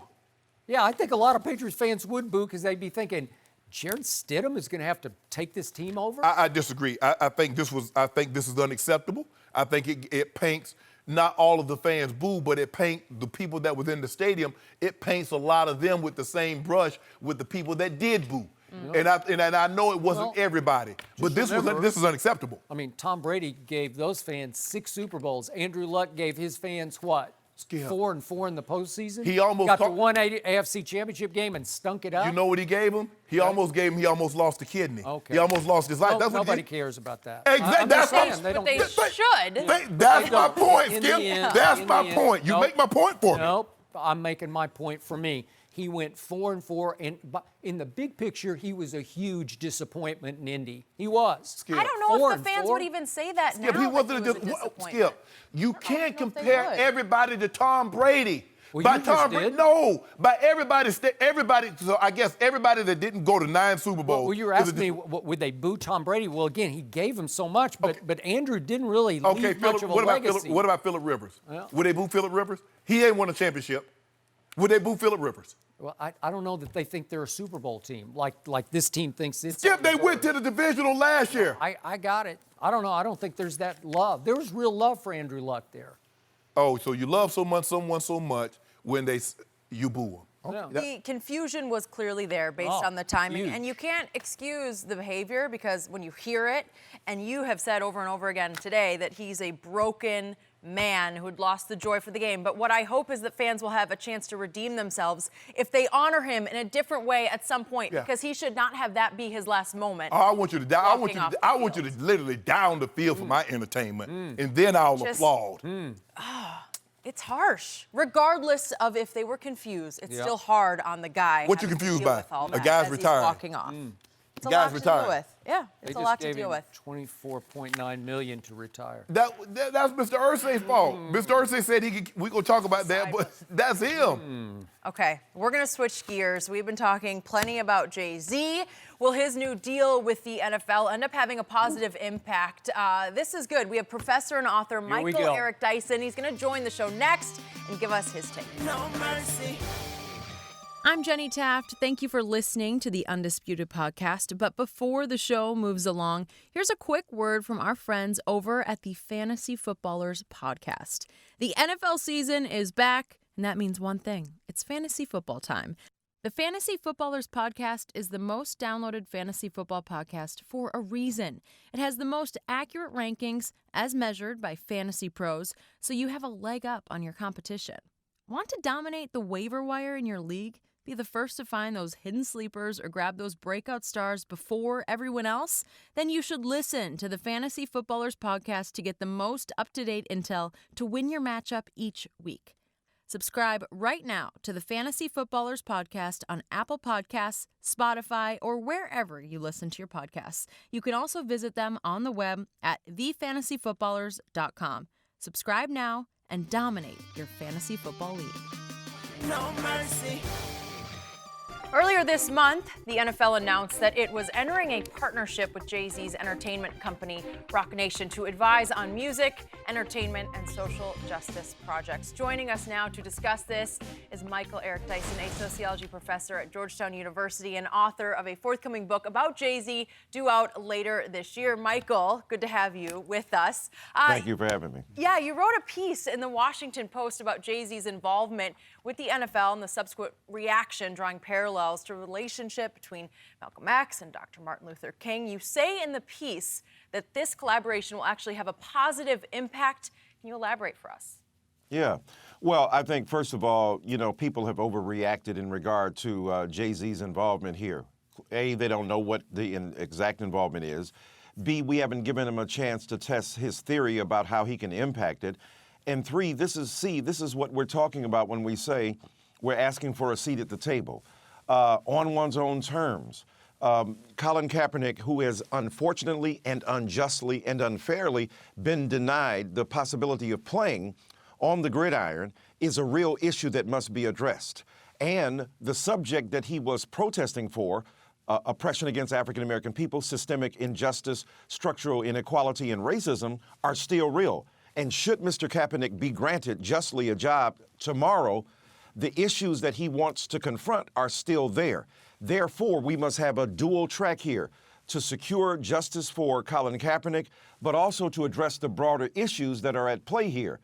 And Jay-Z is addressing the broader issues. I think that's what he meant when he said, moving from kneeling to doing something substantive. He wasn't trying to diss those who were kneeling. He wasn't trying to diss those who were protesting. If you listen to the more of the tape that has been released subsequent to the initial release, you'll see that Jay-Z was talking about the need to engage in sustained protests. But we have to also talk about what is strategy, what is planning, what is the operation here? How do we get to the issues that we're speaking about? How do we leverage our influence and authority as a cultural icon to make certain that those issues are achieved? So I think in that sense, it's a net win, and those who are skeptical have a right to be skeptical, but you don't have a right to judge before you see anything happen. Doctor, my point, and I got two questions for you. One is that you say, do you believe that the criticism that he's receiving for taking, I guess, partnership with the NFL, do you believe he's being unfairly criticized? And then you mentioned in the piece, you said this is like a relay race. Cap needs to understand he's a relay runner on a relay race and not a prize fighter fighting one-on-one. Yes, sir. First of all, absolutely unjust that Jay-Z is being pilloried and pelted and attacked for what? This is why I begin my piece with Malcolm X criticizing Martin Luther King Jr., calling him a sellout and Uncle Tom and the like. And it was later that Malcolm X had to realize you're in Harlem talking about Martin Luther King Jr., who's in Birmingham. So Birmingham is where the issues are. Don't stand in safety in Harlem and be a Monday morning quarterback. Go down to Birmingham where Bull Connor is beating women and children and African-American men, and then we can talk about your participation. So yes, calling names isn't helpful. Pillorying, Jay-Z is not helpful. I think it's extremely unjust. Look at his record. The man has bailed out Black Lives Matter protesters along with Beyonce. He has a criminal justice reform alliance that he's generated. He's written op-eds. He's made documentaries about racial injustice. He gives his own lawyer freely to those African-American people who are facing unjust accusations and racial situations in America. So if the man's entire portfolio has suggested that he's a serious advocate for social justice, why be willing to throw him away and diss him because you disagree on this one issue? And as for Kaepernick, absolutely right. He's an extraordinary, iconic, and heroic figure. But it is a relay race. Pass the baton. Be involved with others.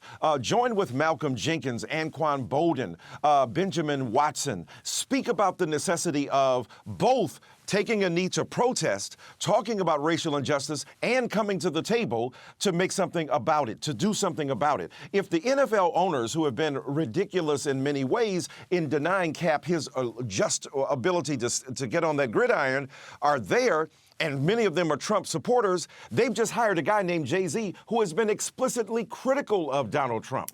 Here's a man who has called Donald Trump a superbug and has talked about his vicious, racist presence in American culture. They brought him to the table. So let's at least give him the chance to work out his own vision of what needs to occur, and Kaepernick and Watson, Kaepernick and Malcolm Jenkins, Kaepernick and those who are engaged as players in the league must deliver for us a sensible, reasonable, rational approach to obtaining social justice. It means fighting from without and working from within. It means agitating from outside and activating from within. Jay-Z has earned the right to do what he's doing, and I think that it is extremely unfortunate and unjust for people to attack him before seeing what he's able to do. Michael Eric Dyson, it is once again a privilege and a pleasure to listen to you. You have written a book on Jay-Z. Nobody has a deeper feel for this man's cultural impact than you do.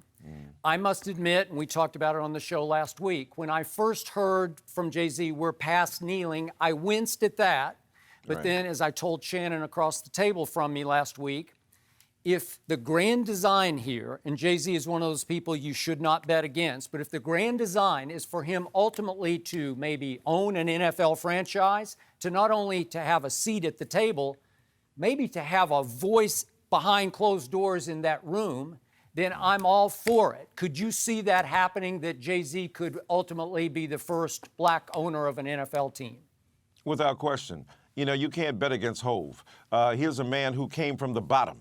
Here's a man who came from nothing in the Marcy projects, in the housing projects, literally selling drugs to make a way out of no way, engaging in nefarious activities, illicit activities, and yet became a businessman. As he says, I'm not a businessman, I'm a businessman, so let me handle my business damn. So here's a guy who has been extremely ingenious in not only lyrical creativity and poetic invention, but also tethering that to business-like, entrepreneurial-like activities and engagement. So there's no question that this man is now a billionaire, the first billionaire within hip-hop, using his, authority, his insight, his intelligence, his broad engagement with the culture, his savvy. Why doubt him now? Everything else he's done has been golden in terms of his touching, creating something out of nothing, and using the powerful intelligence of those around him along with his own to make certain that he's doing the right thing. I definitely think that he could become the first African-American owner of a football team and therefore display again his prowess, his intelligence, and his compassion and his inclination to be a social justice advocate at every level. He's earned that benefit of the doubt,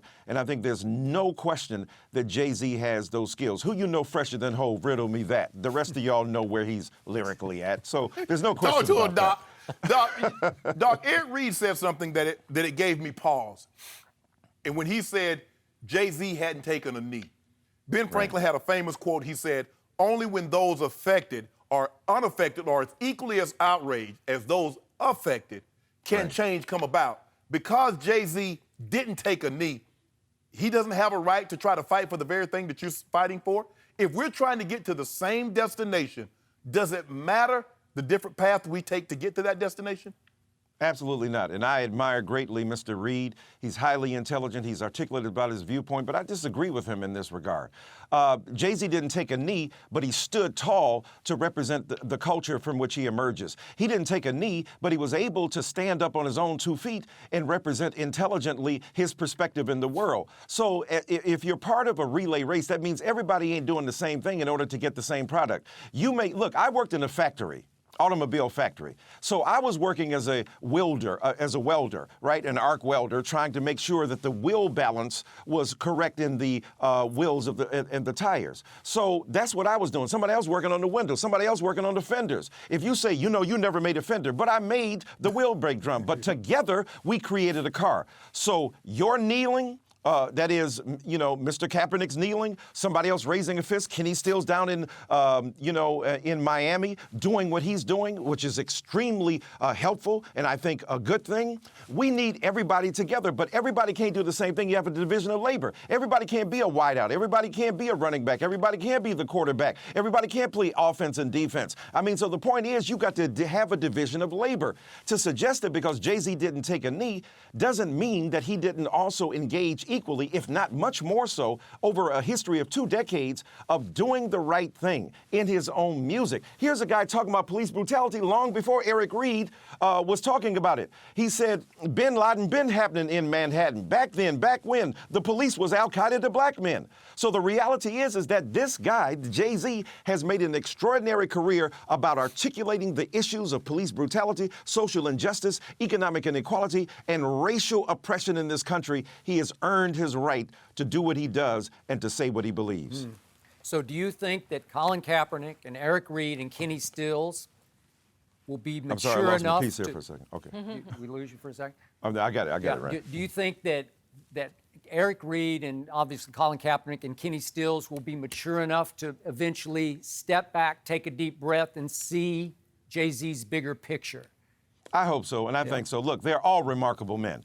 And the reason I began my article with Malcolm X, who's a remarkable man, but when you see Malcolm X coming so viciously, so vigorously, so in an ad hominem fashion against Martin Luther King Jr., why? We don't have to do that. If you disagree, disagree. State your claim. Make apparent and plain why it is that you disagree, but you don't have to attack. You don't have to be nasty. It is perfectly reasonable to disagree with Jay-Z, but make an argument that is rooted in serious historical analysis and say that we have a principled disagreement. That's fine. But to assault him and to attack him and to suggest that he's less than an authentic man, that he's a sellout, Jay-Z, who has from the very beginning to this very point in history remained committed to blackness and identity and the culture, who makes the Louvre a footstool for the articulation of black aesthetics and culture, along with his incredible wife.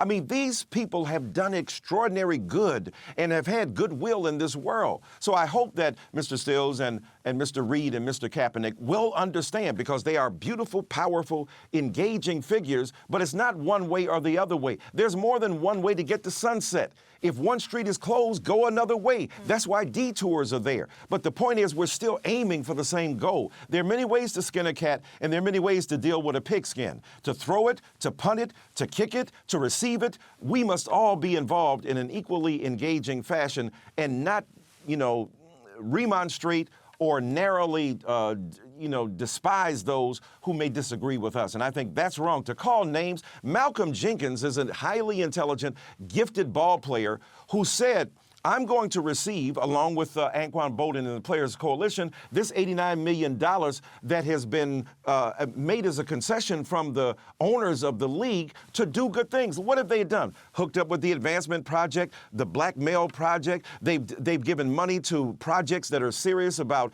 looking at police brutality, figuring out relationships between communities and police people and law enforcement. That is necessary work. Kneeling is one thing, strategizing is another. Protesting is one thing that's extremely important and continues to be important, while at the same time, a guy like Jay-Z is in there saying, not only let me tell you about who should appear at the halftime of the Super Bowl since I'm an entertainer, let me also suggest to you some of the projects that you should be concerned with when you're talking about criminal justice reform. Jay-Z has bailed out people. He's given money on Father's Day and Mother's Day to make sure that those who are unjustly incarcerated will be freed. So that there's a wide range of things that he has done that suggests to us he knows what he's talking about. So you don't have to attack him and brutalize him because you disagree. And I think all of those men eventually will indeed see the same, or at least come together to see that we're on the same team, we're aiming for the same goal. Sometimes there are spats, sometimes there are disagreements, but ultimately we must achieve the same common dream. Okay. Michael, great stuff. Really important to get your take you. on that. Looking forward to the book as well. You obviously Appreciate it, know Doc. Thank you. him very All right, well. now, thank Thanks y'all for for having joining me. the show. Thank Okay. you. Jim Irsay said he would not rule out a return by Andrew Luck. We'll discuss the chances of that happening. No mercy. Returning to this weekend's big story, Andrew Luck shocked the sports world on Saturday, announcing his retirement from the NFL at just 29 years old. After Saturday's preseason game, Colts owner Jim Irsay left the door open for Luck to come back after getting mentally and physically refreshed. The team gave Luck a nice parting gift, too, reportedly allowing the QB to keep almost $25 million in contract bonuses that they had the right to recoup if they had wanted to. So, Shannon, I'm going to start with you. Scale of 1 to 10. What do you give Andrew Luck's comeback chances? 8.5, 9. Seriously, I that do. high? Really? Because I think he needs. I think he needs a physical and a mental and emotional break. I just think going into the season injured, having to rehab during the season, being out, don't know for certain, but I'm saying he's going to be out at least 2 months of the season, was more than he was willing to take. I think if he can get his mind refreshed, I think I misspoke earlier. I think his wife is expecting. He doesn't have a child. His wife is expecting, but he recently got married, and I think the thing is he just needed a break, Skip. I think Mr. Irsay also did the right thing by letting him keep the money. And that's not, every organization is not like this, Skip. The Detroit Lions, we saw 2 of their best players ever. They made them pay part of their bonus money back. They did. Barry Sanders and Calvin Johnson. The Dallas Cowboys, Tony Romo retired, and Jerry didn't make him pay a dime back. And we see a situation like this. So it varies from organization to organization whether or not if you retire early, they recoup some of the money. But I think Mr. Irsay leaving up that possibility. And maybe he said, just make sure now, if you come back, I'm sure they're not going to relinquish his rights or anything, Skip. He's going to be on their books. He's going to be their property. And so I think he takes... He has 2 years left. 2 on years, the yeah. deal. So, and Mr. Irsay said something. He's like, here's a guy that could potentially be walking away from $500 million. $500 million. That lets you know that where his mind is physically, and I commend him for that. But I'm going to say 8.5, 9 that he comes back next year. You make compelling points. Jim Irsay made compelling points during the going away press session, media session, because about 3 times he brought up, well, he could come back, and he compared it to Tiger Woods bouncing back, Michael Jordan coming back from his forced retirement. I'm not sure I want to put Andrew Luck in those 2 categories just yet, but still. I don't know. There's something about this. I'm going to go up to a 4. So I'm a little less than 50-50. Okay. Because I've never been sure that everybody talks about how Andrew Luck loves football. I've never been sold on that. Is he really all in? Is this his be-all and end-all to play football? He majored in architectural design at Stanford. Yes. I read a story about it. He was reading a book about concrete. He was fascinated by it. He tried to tell his teammates, you won't believe this concrete and that concrete, because he's into that. Well, who's to say with all the money that he's made, and obviously Irsay is leaving the door open by giving him the $25 million. Right. It's an enticement to say, hey, we're good to you. Wow. Maybe you want to be good back to us and come back after a year, and as you point out, where you kind of heal emotionally as well as physically, and then all of a sudden you're reinvigorated and you have a fresh start with us next camp, right? Next OTAs, whatever. But there's something about Andrew Luck that tells me he's got other vistas that he wants to conquer. He wants to do other things out there. Maybe so, Skip, but here's a guy that didn't have a whole lot of national endorsements. I don't know what he had in Indy. Maybe he has no social media Yeah, at all. I mean, every once in a while he'll tweet something from Captain Andrew Luck or so, No, that's something else, isn't it? That's it. I think that's him. I think that's him. I think it is. Not positive. I'm almost certain that's Captain. Is it? Captain Did you hear Andrew what Luck. Jerry Jones wants him to do? Become president. Oh, really? That was his idea. Maybe he could be our next president. That was from Nah, Jerry. I thought you'd appreciate he ain't got enough that. baggage. He ain't got enough baggage in the That's club. probably true. He ain't done enough evil. Maybe a good sign. It was not the way we trend. We're not trending in that direction. But Skip, I just think he gets away from the game. Skip is 29. I mean, and people are like, well, man, what do you do? What are you going to replace that with? I mean, this is a long time. I retired at 35. I was about to be 36. That's 7 years. That's 5-6 years less. And I played 14 years. I think if he gets a break, heals up, gives his body ample time, there's no rush. Because even when he had the shoulder surgery, Skip, and he missed that year, it was still a rush to what? Get back. Now, he'd like to say, it might not be next year. It might be 2 years. But I'm on my own timetable in which I'm going to heal up. We'll be watching. Just hope he's at peace with the decision. I know if the Cowboys had him, they'd be Super Bowl favorites. Did the Redskins make the right call by going with Case Keenum over Dwayne Haskins? We talked about that last week. The decision has been made. That's next. No mercy. Welcome back. The Herd is coming up next here on FS1. Let's head over check-in with Colin. Colin, I know you've always been an Andrew Luck guy, so what are you talking about today? Yeah, he's my favorite college quarterback, probably of my life, because I don't remember John Elway or seeing him in college much on TV. My thoughts on Andrew Luck, why he retired, what does it mean going forward, should we be shocked, all of it coming up next 3 hours. It's The Herd.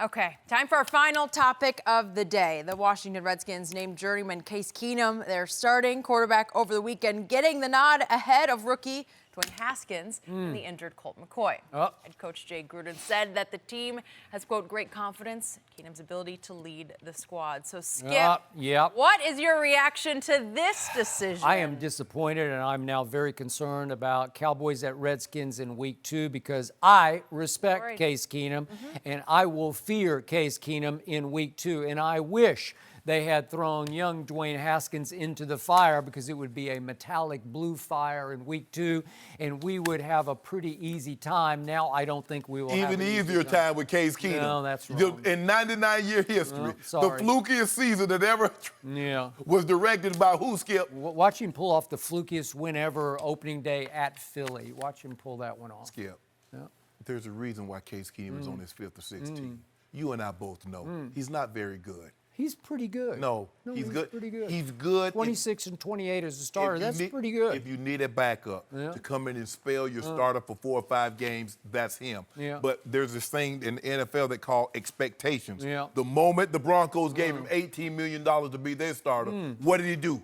Like a 1-year-old, he wet the bed. And he's going to do the same thing on Washington's watch. Yeah, what did he do against Drew Brees in that playoff game up in Minnesota? He outplayed him and went Minnesota Miracle on him. Skip, the flukiest season by Case Keenum. Well, he just kept doing it all season long. He did. It was a season. But what did he do in Houston? Well, it was a bad football team. Oh, that he was a bad football team. Yeah. Maybe he was a bad quarterback. Well, I hope he's really bad on week 2, but I don't think he will be. Whatever. You already know, Skip. You play too much. You know what? Oh, I'm so worried. I'm so worried. You over there like, can we go get it? We I'd got be a to- little worried. That is it for us. No mercy. Thanks for listening to the Undisputed Podcast. I'm Jenny Taft. Join us again at the same time tomorrow morning, 9:30 Eastern. We'll see you then.